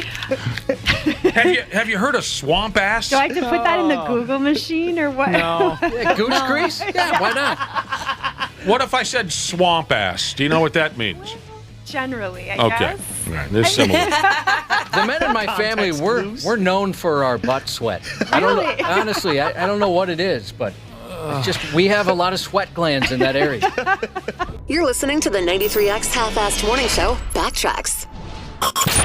The Half-Assed Morning Show Backtracks. You folks like to go on out and shop summers? I do not. From time to time? I actually hate shopping. Where was the last place any of you went for shopping? For me, it was Target. They call it Target in Medina. Fleet Farm, Lakeville. Nice. All right, Fleet Farm. I think Target's pretty much the only store I really go to. Sure. On a regular basis, at least. Yeah. Depot. Okay. Smashly. I go shopping quite a bit. It has to be either Target or Walmart. Wait, I missed one. Yesterday, I went to Hot Topic to look for some new. I wanted look for some new. I got Nipple some, rings? Yeah, I got Yeah. some fresh Those piercings. glow-in-the-dark ones? I have Fishnet. some fresh. Yeah, I was going to say a fishnet tank top. No, it was Target. Now, when you walk on into these places like that, do you often or ever get the urge to, make a deuce? Can't think of No. one time. Can't think of one time, No. says Josh. But then again, like I said, I really hate shop. I'd rather sit in the car while my wife does it. I just There are can't some stand it. places that I enjoy walking around, others that I do not. You don't want to go into any place. Pretty much no place. But if it's like I said, a Fleet Farm, Menards, Home Depot, Best Buy, something like that, I'll go into those stores. Those are fun places. But I'm solo on that. I mean, my wife and family have no interest in those. So nobody, it doesn't click. I do actually. Anytime I'm in a Barnes and Noble, I have to take a dump. Okay. Really? Mm-hmm. Huh. It's been like that since I was a kid. Is it because of there's reading material everywhere? I don't know what it is, but anytime, and I go to the Barnes and Noble. There's one in my neighborhood. I go to it frequently. And anytime I'm in there, I immediately have to go to the bathroom. It's beyond bizarre. I don't know why. I don't know how, but it's a thing that I've known. It's become so much of a thing that I notice it each time. I'm like, well, yep, here we go. I wish I had that because I could use it. I mean, honestly, if Target did that for me, I would go to Target once or twice every day. Just walking around waiting. Oh, here we go. Oh, hey, Josh, what's up? Usual stall? Yeah, I'll be in and out of here in just before you know it. Are you having trouble with constipation lately? Last few years, yeah. Oh, I mean, like in the last handful. I know you've. It hasn't gone away, unfortunately. I know you've had troubles over the last 3 years. I meant specifically, was yesterday difficult for you more than usual? Well, nothing happened. So. Okay. Yeah, I mean, I haven't had to go get it in a while, but that which is good. I can't get this thing figured out. If you're new to the program, we talk a lot of constipation because there are a couple members of the staff here who suffer terribly. Okay, Dana, you're not alone, and I didn't expect to have a conversation like this morning. I'd never heard of something like this or thought of anything like this before. There's conversation going on online about places like TJ Maxx and Target having a laxative effect. And two of the examples they used there, like I said, TJ Maxx and Target. A TikTok video went round and round. That's what they do. You just keep going round and round. Yep. What movie? What was that Jim Carrey movie? Someone's 651-989-9393. They just keep going round and round. Round and round. What movie was that? He's the guy. I don't recognize He's in a TV show and he doesn't Truman know. Show. Truman Show. Yep. All right. That's a great movie. Yeah, it is. There's a video going around where a woman walks into a TJ Maxx and suddenly she has to cut a deuce. Okay. All right. This is the video. People are talking about it. And this woman probably didn't expect this, but the commenters, the other TikTok people, said, hey, I can relate to that. And suddenly there are thousands of comments about the laxative effect of stores like these. TJ Maxx, Target, yes? It makes sense. How does it make sense? Because I immediately kind of get an anxious, weird feeling in my stomach, especially at TJ Maxx because they kind of have stuff everywhere. You know, that's true. That and Marshall's, that's where my wife and kids would shop, right? TJ Maxx, my stepdaughter loves TJ Maxx. Okay. But yeah, I get confused too when going into those So things. you're saying it's like it's an anxious feeling because, oh my God, there's so much to see? Is that what you're saying, Ashley? And it gives you a feeling in your stomach? Yeah, kind of like butterflies in a way, yeah. Have you ever been to a Hobby Lobby? Oh, yeah. I get so excited to go to Hobby Lobby. There's just stuff. I wish we had a how do you call it a TV show, a television camera for what just happened to Ashley. If any of you have ever watched, if any of you have ever watched Family Guy. You know when little Stewie gets really excited, sometimes he flaps his hands? Stewie, right? The little baby? Did I get the right character? Yeah. Ashley just did that exact physical motion when Wapple said Hobby Lobby. Did you see that, Josh? Oh, yeah. It was hard to miss. That was very animated. I love that place. Like on Family Guy, sometimes Stewie goes, woo, and he gets really excited and he flaps his little... That's exactly what Ashley just did. So Ashley, what you were just saying is almost echoed here in this article. You're not out of your mind. You're not alone. Neither one of you. Dana says, I walk into the bookstore, I got to take a dump. Ashley says, I walk into this joint, my stomach feels funny, this and that. Okay. Dirtwork Jesus said anytime he goes to his father-in-law's, he has to drop an upper decker. Oh, no. I'm going to guess they don't get along. So here are the stores that are mentioned. TJ Maxx, Target, Ross? What's Ross? Anyone? It's like a Marshall's. Okay, Barnes and Do we Noble. have that here? I think it's out west. Oh, okay. Didn't you just say Barnes and Noble, Dana? Yep, that's mine. Macy's, Home Goods, and Michael's are some that got mentioned pretty often in this conversation about when you walk into a store, you automatically gotta cut a turd. Why is this happening? Especially when we hear so often, don't we, Josh, that a lot of people try to avoid public bathrooms. Yeah. See, I'm the opposite. If I have to go number 2, I'd prefer a public bathroom, actually. Really? As opposed to your own? Yeah, just more room. I don't know. Freedom. That's interesting. I don't think I've ever taken a deuce in a big box store like that. Really? What? I honestly don't think I have. I don't even know if I've gone to the bathroom in one of them. Well, see, you're different. Yeah. Maybe you're not so different. Well, I mean, Yeah, I can't recall. You're a regular one time. guy, I guess. You're regular. I haven't called one. Yeah, but I haven't recalled one time where I went to the bathroom in a store. You should try it out. I've had so many stomach issues since I was a young kid. I was more or less raised in a public bathroom. But let me continue on now. The theories on why this is happening. Some say it's the adrenaline rush of being in their favorite store. Now, when you did your over there, Ashley, that's kind of the rush you get when you, what was the name of the store? Hobby Lobby. When you walk into a Hobby Lobby, Oh, yeah. you get an adrenaline rush. You get very excited. Very excited. Pumped. Others say, I have no experience with this. Others say it's coffee. Oftentimes people are sipping on coffee while they're shopping. They walk in to a Target, grab some Starbucks, and browse. Oh, yeah. I love doing that.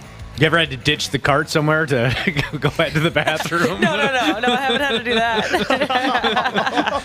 Yes, somewhere's around 300 or 400 times in my life. Great, I got all this ice cream, and now I need to hide my cart somewhere.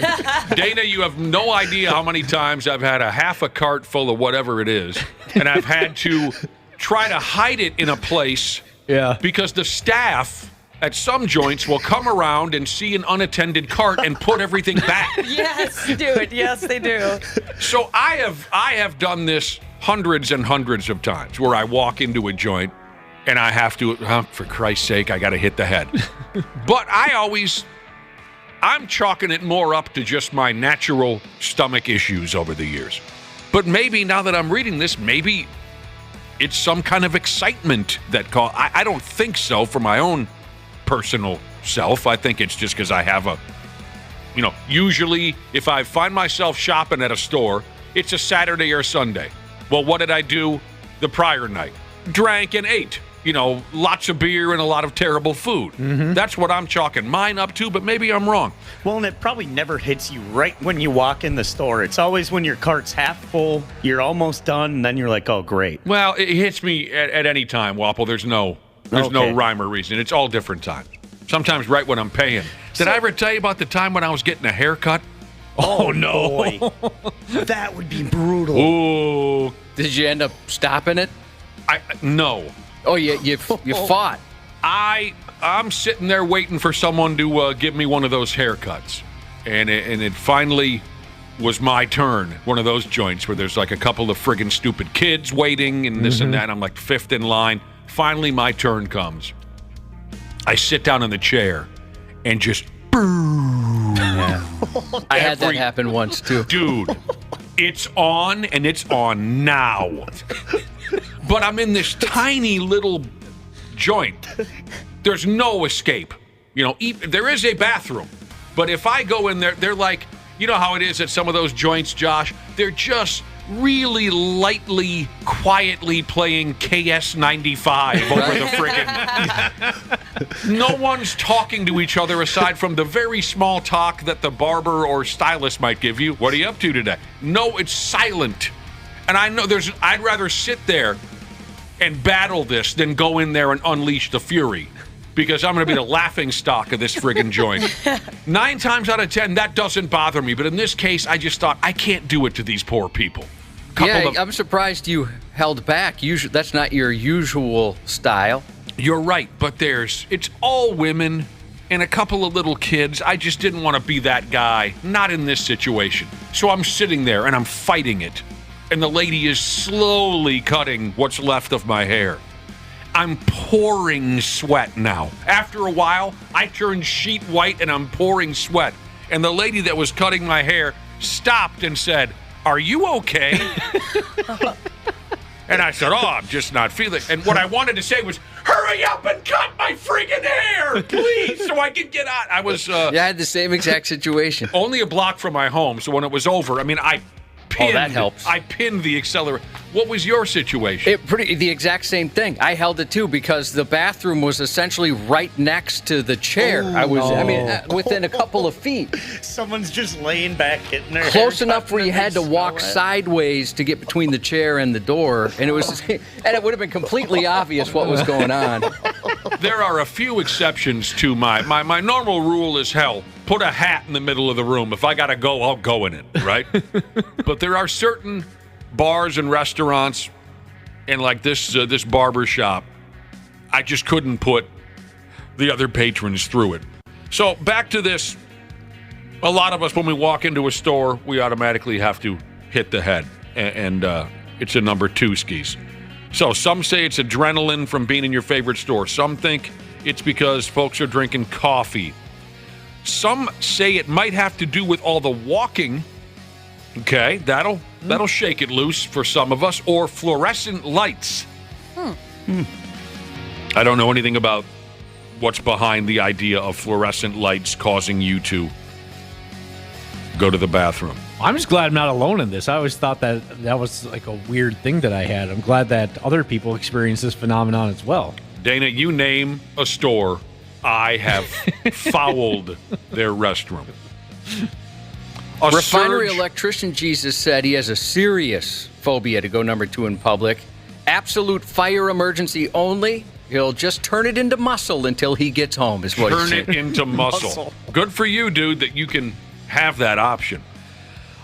Super fitter Jesus said, I don't know what happened to my voice there. I've come to the conclusion that every store I walk into that has fluorescent lights, I have to go number 2 immediately. Okay. There's no explanation here for what fluorescent lights have to do with it. But some other possible theories: a surge in emotion, anxiety, excitement, overstimulation. I guess we already kind of covered that. Tension. The tension of being on a shopping, you're tasked with buying certain items. I got to get a set of shorts. I got to get some flip-flops. Oh, I got all this stuff to do. There's tension involved there, and that might get your digestive tract moving. So there you go. Weird, huh? Yeah. But, like I said, this isn't something that I've ever really thought about. Maybe it's not that weird, you know. Josh, you got a Barnes & Noble in Eagan. You should pop in there this afternoon and see if you can't get something moving for you. I could try. I mean, like I said, I don't have that. I've been to Barnes & Noble. Never had that. I've been to the... I guess maybe the library's done that to me a couple of times. Has it? All right. Well, it was... No, because it was... Now that I think about it, I stopped there specifically for that as I was driving by the library. Twice. That's happened to me 2 times where I thought, I better stop. Twice. Better pop in this Dakota County Library right now. Yeah, I got to hit this thing. I know who's got a bathroom. Yeah, I like the bathroom there. Yeah, so, yeah, that has happened to me twice. But it didn't, like when I walked in, it didn't happen, unfortunately. They should make a little, like, cart corral now at Targets or Walmarts and places if you have to go to the bathroom. You know, it's got a little refrigeration system. You push it in there, it keeps everything cold. I hear what you're saying. Oh, yeah. Or like a mailbox flag, but it's like a poop sign. You put the poop flag up in your Just a little poop emoji on it? So everyone knows, hey, this guy's in the bathroom. Maybe a a brown spinning light, like an old-timey cop light. McCrossan operator Jesus said he's here to tell us the Holiday gas station on Highway 13 in Savage has become his second home for going number 2. You got to do what you got to do. A lot of us don't have a choice. Those of you who can choose, that is so fascinating to me, you know. And I've told you about buddies of mine who can pretty much choose when they go. That's so crazy. They will sit in the old days when we were young, we'd sit in a fish house all weekend, the overnight fish houses. We never had one of our own that we could sleep in, but we'd rent them. And they'd sit there Friday, Saturday, half a Sunday. All we're doing is drinking beer and eating jerky and chili and whatnot. And and I'm the only one going in and out the fish house, into the outhouse, 7 or 8 times a day. And none of the rest of you are going to use the outhouse? Oh, I'll go when I get home. There's no way their stomachs don't hurt. Oh. Now, they've had some close calls. Did I ever tell you this one? Speaking of going out shopping, and your stomach goes crazy on you. My dad and I, years ago, went off to a Sears or something because the old man was buying a lawnmower. I miss Sears. Same. Yeah, I liked hanging out there. It was maybe it was Sears, maybe it was some other joint like Sears, but so my dad and I are at the counter. There's a lady helping us. He had more or less bought this lawnmower, and we were there to pick it up, right? So this lady is filling out some paperwork at the counter, and she's like, I got to check on something for you, and I'll be right back. And when she walks away, my dad unleashed evil upon the both of us, right? He thought, okay, the lady is gone. I can unleash this evil. And by the time she comes back, I'll never forget. It was a horrible noise that he made. It was awful, right? And then he says this, Jesus Christ, I'm hungover. All right? And it's brutal. I mean, even me, I lived with the guy at the time. I'm like, oh, for Christ's sake. He's like, yeah, I know. But then quicker than he anticipated, here comes the lady back to the counter, right? And this horrible stench is still hanging over the top. And she walks up, and maybe he had to be there, but she does this. She's like, okay, Mr. Bourne, you purchased the John Deere 450 double blade. Okay, so what we're going to do is we're going to get that loaded up for you in the back of your pickup. You're going to want to back your pickup up to gate. Uh-oh, it hit her. It hit her. And she just looked at the both of us like, you disgusting animals. I know what the one of you's just died. And she filled back your pickup up to gate C. It must run in the family. We've told the story before, but maybe a year ago now, or maybe even longer, when Nick and I were going to get some beef jerky or whatever we were doing in the lunchroom together. Oh! And you had some hangover action. And like the second everything was out, one of the office ladies walked in. Oh, poor and lady. it was so loud, there's no way she didn't hear it. It was horrible. There's no way. Oh, man. It seemed safe. I mean, the coast, there's never anybody Never around. anybody in there. That's what it happened. It was the only time I've ever seen any other human being in that The friggin' sweet old lady. Yeah. It was like as soon as the noise ended, a split seconds later, she says, "Good morning." What if she fought back? Oh, no. Two can play at that game. Dueling banjos. I forgot one other element of that story about my dad and I, where, he doses the both of us, right? The lady's gone. And as she's walking back, like I said earlier, a lot quicker than he anticipated, and the foul stench is still hanging above us, my dad says this under his breath. Oh, Jesus. That was a mistake. Yeah. He knew what was going to happen. And she looked at us like we were a couple of just filthy orangutans, Was he kind of nodding his head towards his son, Nick, a little bit? What, he might have been. I was just thinking, I was so embarrassed. I'm thinking, great. Next time we come back to this joint, she's going to go, well, there they are. Paramedic Jesus said he and a couple buddies, they renew their annual Crap Your Pants Club membership. Every couple months, someone will text the group or chat and let them know, and they now have laminated membership cards. You're listening to the 93X Half-Assed Morning Show, Backtracks. There's a little town in Florida that's being terrorized by peacocks. They can't take it no more. Everywhere you go. P by God cocks in this town. The town is called Pinecrest. There's an overpopulation of peacocks in the area. Folks in the neighborhood say, yeah, they're pretty to look at. Yeah, we know that. They're pretty. We get it. They're pretty. Aren't they insanely aggressive? Here's what they're saying, Smashly. They say when you have a pack of 20 of them squawking at 3 o'clock in the morning, it gets a little annoying.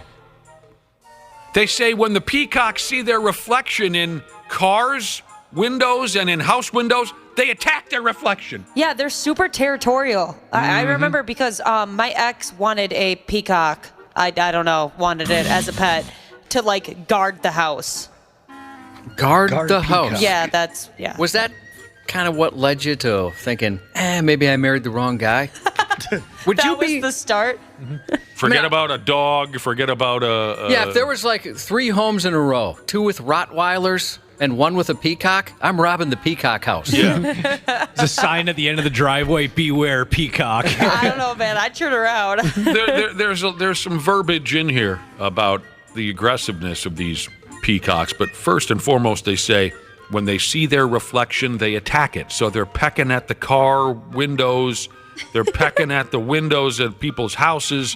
Then they say they get on the roof. I don't know if they mean the roof of a car or the roof of a house or the roof of your mouth. Can you imagine a peacock slamming into the roof of your mouth? Oh.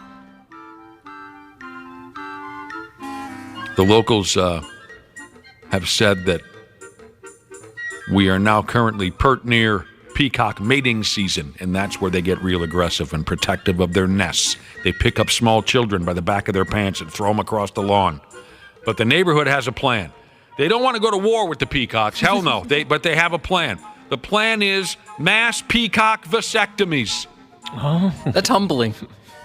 Can you imagine? You're on the battlefield in the middle of another world war, and they're not going to kill you. They're going to capture you and take your testicles. Just kill me, man. To try and dummy down the overwhelming number of peacocks, they're going to round them up. They're going to call a veterinarian, and the veterinarian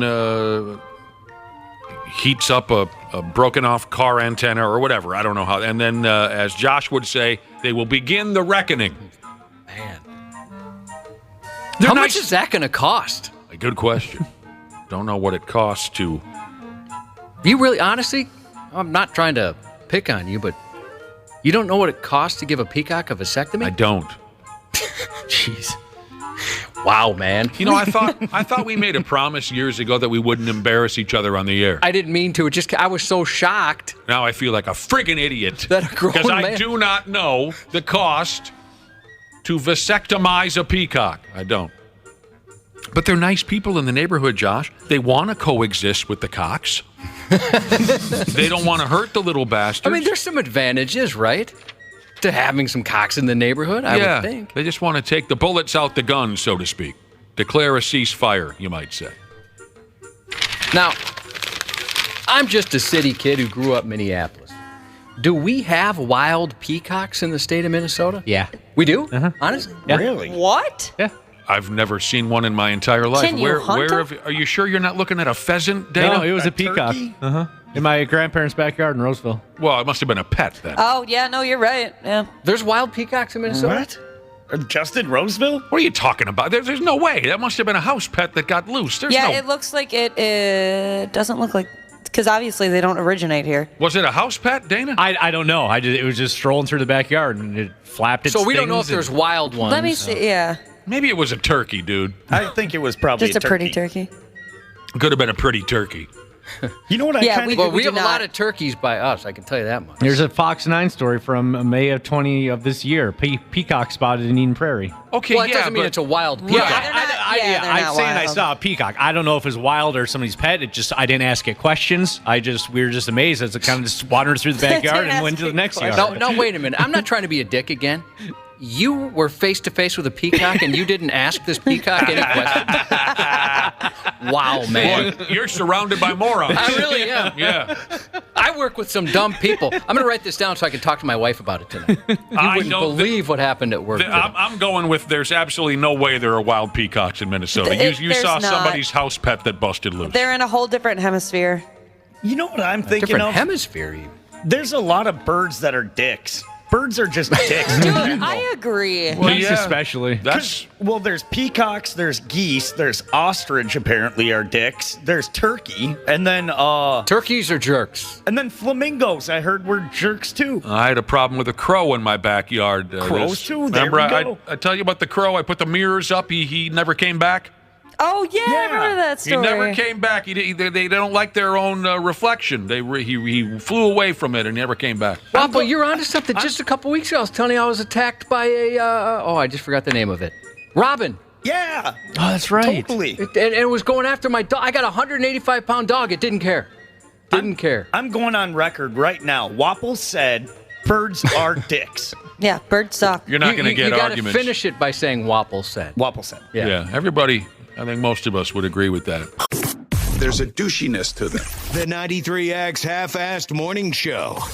Hey, Minnesota. CJ Ham here. Huddle up for a second. You need someone to go the extra yard when your furnace is out? Give the ball to the certified pros at Standard Heating and Air Conditioning. They've been at it for 90 years. Ready? Break. Regular furnace maintenance can be your wallet's best friend, slashing energy bills and warding off those inconvenient breakdowns that seem to strike at the worst moments. Don't leave it to chance. Schedule your tune-up today at standardheating.com. You loved Lala Kent on Vanderpump Rules. Now get to know her on Give Them Lala. I feel like I have friends in this camera. I know. I love that you're looking at the camera. No, you do have friends. No, I know. Anyone I feel watching like they're you. all here. Yes. We're all just like hanging out. Ocean's very into thumbs up right now. And she's like this in her face. Thumbs up. We do it all the time. She loves that face. I love that. Give one to your friends. Watch what Lala is talking about on YouTube or search for Give Them Lala wherever you listen. The Half-Assed Morning Show backtracks. Dana, did you put together this State Fair drinking game? Yeah, I did. This sounded like your style here. State Fair drinking games. Hell, I remember a few years ago someone... By the way, did someone just fire a weapon? What the hell was someone that? hit their nose I knocked my water bottle on the microphone. Like You have water bottle issues, I've noticed. I do. Yeah, sometimes we'll hear just ice rattling, and I'm looking around for someone making a martini or something like that. Your water bottle's become a character on the show. It really has. I remember a few years ago there was State Fair bingo. That's always fun. Mm-hmm. We've had different half-ass morning show bingo games pop up over the years. Listeners have created these funny bingo games and whatnot. This is a straight-up State Fair drinking game that Dana created. Let's see how you think you'd fare as I roll through some of these scenarios. You take a drink anytime you see each of the following. And maybe if folks really like this, maybe we'll put it up on the, what do you call it, the website, and you can bring it out today if you're spending the day out there today. State Fair drinking game. There's so many different directions you can take at the State Fair because you get a little bit of everything out there. Take a drink anytime you see each of the following. A kid on a leash. I haven't seen that in a while. Yeah, me I neither. just saw one the other day. Did you really? Yep. Yeah, it seemed like at any place like a State Fair, a lot of people, you'd see those kid leashes. Yep, I was at the zoo, and it took me out because the little girl was like trying to walk with dad, but mom had the leash in her hand, and so mom was talking to the kid and was like, "Oh, do you want dad to walk you?" And I just thought that was the funniest thing ever. That she asked which parent she would like to have walk her? Yeah. By the way, too close. if that family's planning on seeing us at the fair today, the little kid and the dad not allowed. The mother stop on by. Kid on a leash. I don't think I've ever seen a child on a leash, but I don't go to many places where there are children. I just see them on the snowboard hill and stuff like that. Oh, that's smart. A triple. What about? Why would you have a child on a leash at a snowboard hill? So they don't get too far in front of you. You can kind of control how they're moving. As a part of showing them how to. Yeah. And it's kind of funny, I bet, just to rip it real hard and then watch them fly through the air. I bet that is fun. Go off a jump and they have to come with you. A triple wide stroller. Special bonus if it's blocking a huge crowd of people from getting through a this or a that. That's fairly common. Triple wide stroller. Oh, yeah, you triple see that. wide strollers are fairly common. Yeah. I've seen that for sure. Jesus balls. Seems like they are always blocking your path, too. Any stroller. Or they're Well. walking too slow. All right. hitting your ankles. Wapple's got all kinds of issues with strollers, apparently. You know what? F strollers, Waffle. Yeah. No strollers at the 93X booth either. There's my rule. How No about strollers. take a drink when you see someone with a little case of the Green Apple Quick Steps, meaning they're heading into the John with a little extra Giddy up. pizzazz, a little extra giddy up to it. You can tell they mean business. Okay, all right. That is funny to see something like that. And you just say prayers for the person. Just doing the shuffle, and you're just hoping that there's open stall for the poor guy. They're trying to get through the crowd, and then they get hit by a stroller. I think there should be a police escort for stuff like that. Someone with about 40 of the plastic bags around their wrist filled with the free junk that every booth gives away. Oh, yeah. I don't know if I know exactly what you mean with I always noticed that. There's people that just have all the bags. You know, they're carrying around all those plastic bags that have like a ruler and a coupon in them and stuff like that. Yeah, like those little hand fans with pictures of Shaver or different I understand. news people on it. You can never put the one bag in another bag because you have to show how many bags you actually have. The rain slicker. Poncho is the word, yes, that all the television stations give away. I'm seeing where you're going with that. Take a drink if you see a horse taking a giant deuce in the middle of the street. Oh, yeah, you'll see that. How about if somebody steps in it? That's more fun than mine. Finish your drink if you see someone step in it. You know, a lot of times it's a minefield leaving this building with goose poop out back. Yeah. Oh, is it bad back there? There's none in the front. Yeah, it's I wouldn't say bad, but there's always some.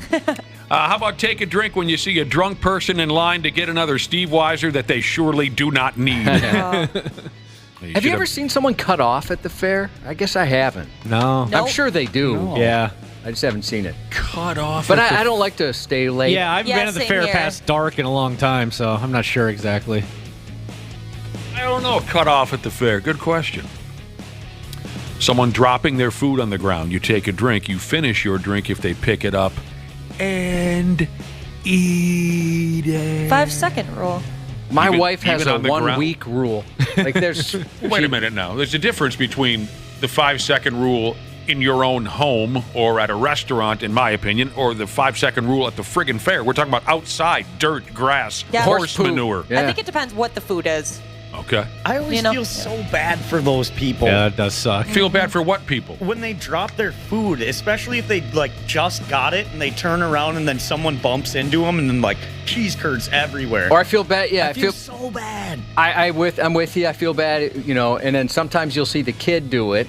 And you can tell the parents, like, I just spent $30 on that. Yeah. And now it's gone. Like the parents telling the kid, all right, grab it by the cone over here, not up here. And then all of a sudden they grab it, it smashes in their hand. Well, you see a lot of dramatic things when you're out and about. He's very observant. I don't.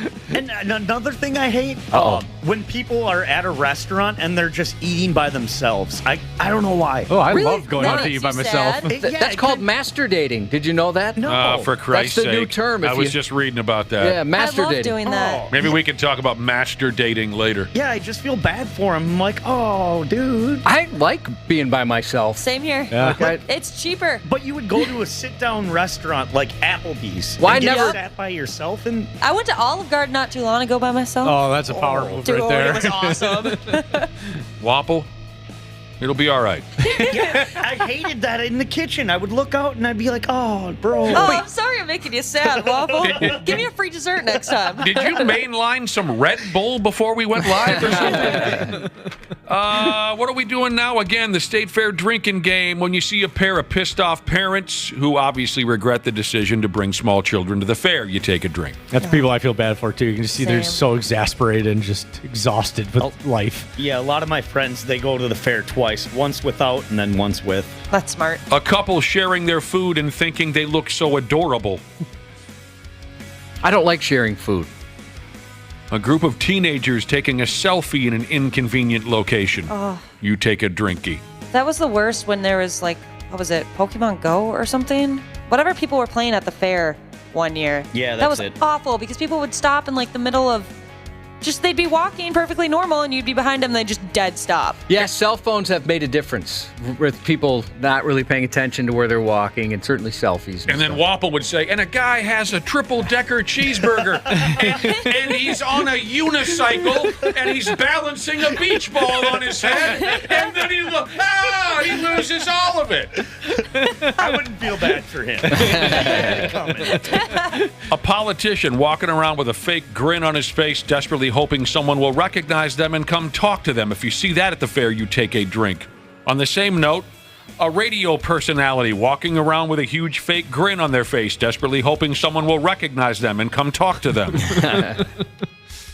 A dad who spent way too much money at the Midway to win his kid a stuffed animal he could have bought on Amazon for $20. Oh, that he has to carry around. How about just the oversized, stupid stuffed animal? Then and then you carry that around all day. You got to put that towards the end. Yep. I remember always wanting to win that for a young lady, right? Oh, sure. When you're a teenager. Like, I'm going to be the hero here. She's going to be carrying around a giant pink gorilla this whole time. A person in a concert shirt for the band playing the grandstand that night. That's a cute one. Yeah, I like that. Okay. Drink when you see that. Oh, some of this stuff is kind of an inside look into Dana's mental condition. I would agree with this next. A kid getting pulled in a stroller eating cookies with a big smile on their face that fills you with rage because you know that you will never be as happy as that kid right now. Oh my gosh! How'd you come up with that one? That got deep. I was just picturing things you see at the fair, and you see a kid like that, and think about that. Like, life doesn't get any better than that. You're getting pulled around in a wagon, you're eating cookies. Like, that's good living right there. That was the life. Eventually, it comes full circle, Dana. Eventually, you're sitting down on a lark. You know, as time goes by. When you get older, you have that happiness again. You sit down in a lark. Your grandchildren go and fetch you food at the fair. I've seen that played out. And just so you know, the happiness isn't completely over once you get beyond that child. It gets better? That childhood. Well, it comes back to where you began. Bad and then better. I love that you look at other people who are happy and it makes you miserable. Rage. I've never once felt that way. It all comes full circle is what I mean by that. Drink when you see the annoying group of people doing a scavenger hunt. See, now, I wouldn't feel right calling them out because I'm involved with an annoying group of people who's currently playing a drinking game. You see what I'm saying? People do scavenger hunts there? What's that? I didn't know people did scavenger hunts at the fair. I mean, that makes sense. I want to be involved in one of those. Make a few phone calls. I will. And finally, our little State Fair drinking game. The guy at the Midway, this is good, the guy at the Midway who will soon be a candidate for Tommy John surgery because he's trying to impress everybody at the baseball speed pitch. There's always somebody that's a little too old in line for that. Oh, a little too competitive. Yeah, just trying to re-harken those glory days. A little too hard. I've seen some near fights at the one where you use the water gun to try and burst the balloon. Oh, sure. People next to each other. I still love the speed pitch gimmick where you step up and make a couple of throws with the baseball, and if you can guess the speed of your second throw, you win a Toronto Raptors hat from 15 years ago. You know what I mean? Yeah. That part attracts me where I can well, actually, I have a New Orleans Hornets hat that I won at the speed pitch a few years ago. There's no such thing as the New Orleans Hornets. There used to be, and that's part of the attraction, but maybe this is a look into my mental health. Here, I have a beef with the speed pitch setup.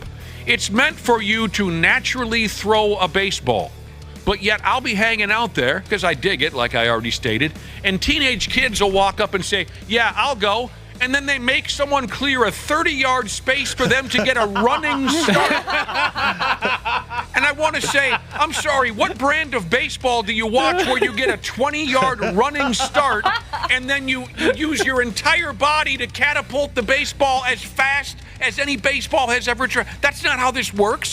You go into a windup. You saw the footage of me at Target Field. I know all about pitching.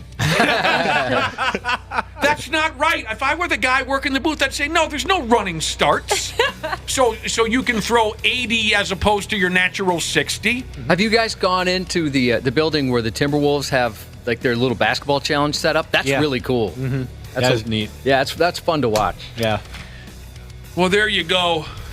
You know, a lot of us don't need a drinking game at the fair. We just drink our balls off. But if that's your style, hell, have at it. Anyone here going to have a cold one while they're out there? No. I definitely will be. I will not be drinking today. That's against company policy. No, Busted. my boyfriend's coming to meet me out there, so that'll be nice. And then Yeah, but it's against company. It is against company policy. Didn't you hear how I said I'm not going to be? later. The boss is still in town. Later. What do you mean later? What time later? Afternoon. Company policy. After 12 o'clock. I just want you to 12:01. know, if I see you drinking one, I'm going to narc. I've got Cumulus on speed dial. I'm sure you do. I'm going to call the big boss. Guess who's drinking? Oh, yeah. We will throw you under the bus. They'd be like, who? Who's that? That's true. Well, they'll say that once I call. Who are you? Before we take a break, I want to tell you about a quick drinking game.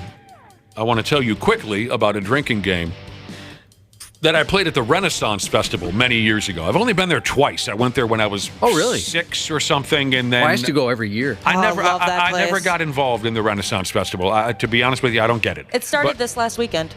Okay, fair enough. I went there when I was a tiny little kid, and then I went there, how old am I now? This must have been like 15 years ago. And I embraced the idea of, normally I'm not a drinking game guy either, but I embraced this idea because the Renaissance Festival is not my type of thing, so I'm looking for something to keep me entertained. So, having a couple of ales and a couple of goblets? There you go. We got some tall beers, and this was the game. Like if Josh and I are playing, we both have a full beer, and let's say Ashley walks by. And if it's my turn, I assign Josh to Ashley. I say, that's her right there. All right, I say this to Josh. Okay, that's your target right there. I point at Ashley. When I do that, Josh has to follow Ashley wherever she goes, and as long as Ashley is walking, you just follow her.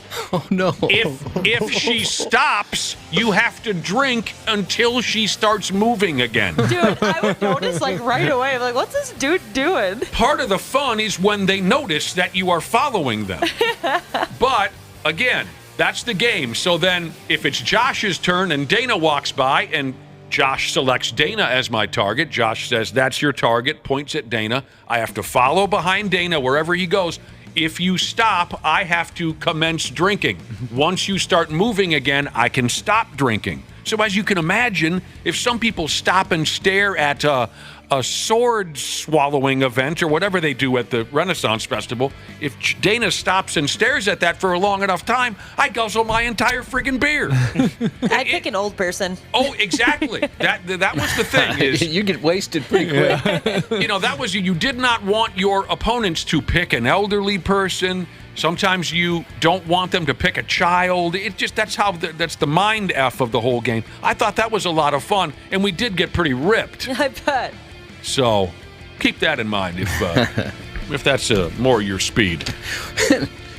200 people arrested for stalking at the Minnesota State Fair. It was and funny. they were real drunk. It was fun watching, some people notice. Like, what the hell are you doing 6 inches behind me with a full beer? That kind of a thing. You're listening to the 93X Half-Assed Morning Show Backtracks. The Half-Assed Morning Show Backtracks. Speaking of dog-related gigs here on Bring Your Dog to Work Day,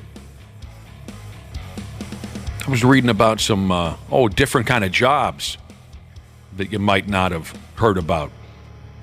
A dog food taster, a dog food taster. And they don't hire a dog, they hire a human being, apparently. Dog food taster. Well, how else would you know it's a porterhouse over a filet mignon? Good question. You have to eat it. What the hell are you talking about? Dog food. What about dog food? What does that have to do with a porterhouse and a filet mignon? You know how they put the label of a porterhouse or a filet mignon, so you have to taste them, see which one's which, so you can put the label on. Yeah, that's true, because it's not like the dog is like, oh, yeah, that tastes like that's, steak. That's totally a porterhouse. This is chicken, you liar. A dog food tester's responsibility is to sit and taste new dog food products. Barf. God dang. You have to put dog bones in your mouth. They list bones as one of the... You got to sit there and suck on a bone. You're a human being, for Christ's sake. I've tried some dog food. Have you guys tried a pepperoni? Oh, actually, I've seen you do it. Yeah, Wapo, I've seen you do it. Yeah, we were trying the best dog treats. Yeah, begging strips. Tried those? Yeah, those were not where it was at. Yeah, they smell so good, but They they do. taste so bad. Yeah, it's false advertising. Yeah. Those Decades peanut butter ago- cookies, though. Decades ago, I took a bite out of a pepperoni, and it didn't have the same effect on me that it has on the dogs in the television commercials. Oh, it was rough. But those peanut butter dog treats that you can get at Cub, those taste really good. Oh, I'm sure they do. Yeah. Have you had canned dog food? No. The slimy stuff. Oh, no. I tried it. I thought it looked kind of good. What? It's not good at all. Dude. The Mall of America used to, well, maybe it's still there. I guess I don't remember seeing it in a while. But they had a kiosk that was like the world's fanciest bakery for dog treats. Ooh. And when my stepdaughter was real little, I thought I'd prank her with one. You know, we have prank wars, so I got one. And it's like, oh, hey, would you like a delicious, just normal human cookie? It was a cookie, Yeah. okay. And so she was maybe 7, and she bit into it and immediately realized it wasn't a normal cookie. And I'm like, ha, ha, ha, it's a dog treat. And out of spite, she ate the whole thing. Oh. All right, F you, old man. So when did you taste canned dog food? You just Oh, put this is high school. Yeah? We were just kind of running through some dares. Last Yeah. But week. I did mix in the film on top, you know, The whatever that sauce is The on. gravy. Oh my gosh, Yeah. it made my stomach hurt. Yeah, like the gluten, the gluttonous part. Just whatever. the thick snag on the top of that. It's like a gravy. Yeah. Tattooed Mike Jesus has a German Shepherd trained for his epilepsy. It is crazy. I've got a dog story coming up in the news today, but it is crazy how some of these dogs that can smell cancer, or they can, like anxiety dogs that can help you out. That is unbelievable. My dog can, my dog Widow, she can tell if I'm like stressed out or like I'm gonna cry, something like that. Oh, yeah, dogs can sense that thing. It's just like the tone of my voice, and she'll come up and just like lay on my chest and try to distract me. So does Minnow, my cat. Dude, Oh, she cool. loves doing that. So if you're a dog food tester, like I said, you're going to have to sit there and taste dog bones, taste the canned meat, the canned food, like Josh was just saying. Jesus, do they... I mean, I don't know anything about this kind of thing, but would they have some kind of super health insurance? You know what I'm saying? Oh, that's funny. Is that relatively new within the last few years, pet insurance? Pet insurance. I don't know. I've heard of it, but I don't know if I know a couple people who have had it, and they one person has never used it. The other person said it basically saved them from declaring bankruptcy. That's what my girlfriend did. She's done it now twice on her dogs, and one of them she got a huge discounts on diabetes medication and stuff for the dogs. Really? Yep. Bubba Man Jesus said, my daughter dog sits for people in their homes. She makes enough money to where she quit her regular job. Dog and cat owners will pay quite a bit of money. Well, yeah, it's a big business, right? I mean, for some of these companies. Yeah, if I ever had to pay somebody to watch my dogs, I would definitely overpay them. More anxiety than hair. Jesus said, Wapple's mom likes to taste bones, Dana said. Dana? Dude. He's not even here. Yeah, that wasn't nice. don't think I could handle the gig, dog food taster. You test for flavor and texture in comparison to rival dog food brands and human food. You have to sit there and compare these different dog foods to human food. There's no comparison. No. Every day I'd say, the human food, pretty good. Dog food, sucks eggs. I've Although seen I some of gotta those say- dog walkers. Well, they'll get like 7, 8 dogs walking around. That's impressive. That's too much. I'd get way overstimulated. A few people are texting in saying, didn't I almost get killed over a can of dog food? I don't want to tell that story again, but the answer is yes. Thank you for listening for all this time, that you still remember the story of me almost being murdered on the streets of Minneapolis over a can of dog food. But To when Shiza said, I dropped almost $1,000 on my dog in the month of June. Allergies. He has a dermatologist, even. Shout out to McKeever Dermatology, she said. the vet bills are crazy. If you have to treat your dog for something special, yeah, it's wildly expensive. But I ran up some credit card debt to save a couple of cats. That when my girlfriend at the time had a couple of cats, and they ate some stoppers, like door, like a door stopper. Sure, the little rubber end to the springy deal. A cat ate one of those? 2 of them. 2 cats ate them, and they both had to have surgery. Oh. to remove him, and that was not cheap. Nope. I think that took me about 2 years to pay off. Interesting. It is very, very expensive to just own a dog, feed it. Cats, too. Feed it, keep it healthy. And then if you find yourself in a situation where you need to save its life, that price skyrockets, but more often than not, it's worth it. Wouldn't you agree? Yeah. Yeah, I mean, Absolutely. if you can, that's the tough part. If you can't afford it, that's got to be pretty miserable. And I could see why. Some of those, like, I forgot which one of you said it, but you're right. Some of those vet bills are insane. They didn't make me pay him a dime over at the veterinarian when they killed my dog and then brought it back to life. Oof. They didn't charge me for that. Good. That was one of the most fascinating hours of my life. Oh gosh, I'd be walking in there ready to break necks. Well, come on, no, you wouldn't, because If they killed my dog, absolutely, I would gotta not understand leave the without situation. screaming. Well, the dog was 17 or 18 years old. All right, and it was an honest mistake. You know. You did yell at him though, didn't you? Or is that a different dog? No, that was when Megan Marie got put to sleep. I yelled at the vet because she put when we were putting Megan Marie down. The best girl in the whole world. And when they put the needle in her, she whined. And I'd never heard Megan Marie in pain before. And I hated that because she was the best girl in the whole world. And I flipped out at the vet. And it wasn't the real deal night-night shot. It was the setup shot. You following how that works? Yep. So they're like, well, here's just a sedative. And they put the needle in her and she went, oh, right? Oh. And I flipped out. This is 25 years ago. You dumb son of a bitch. You hurt my dog. I flipped out. I felt like a complete prick, later. Because it was an honest mistake. But the story of my dog dying and then coming back to life, I didn't flip out. Because this dog was blind, deaf. He didn't know who the hell he was anymore. We went in for some... Well, number one, it was partially my fault. They sent me some email saying your dog is due for some shots. What I should have said was, this damn thing's 17 years old. He's due for nothing other than death. True. But I just was, on cruise control like we get. Oh, here's my dog. Give it whatever shots it needs. It was stupid on my part. I should have said, this thing doesn't need any shots. Look at him. That's got to be tough to... I've never seen that. Dude, it was crazy. I mean, our dog, the dogs that we've had just died at home, of old age. Right. And except for one, which was tragic, and it was a surprise. We had to bring her we came home from, this is right before day before the world shut down for the pandemic.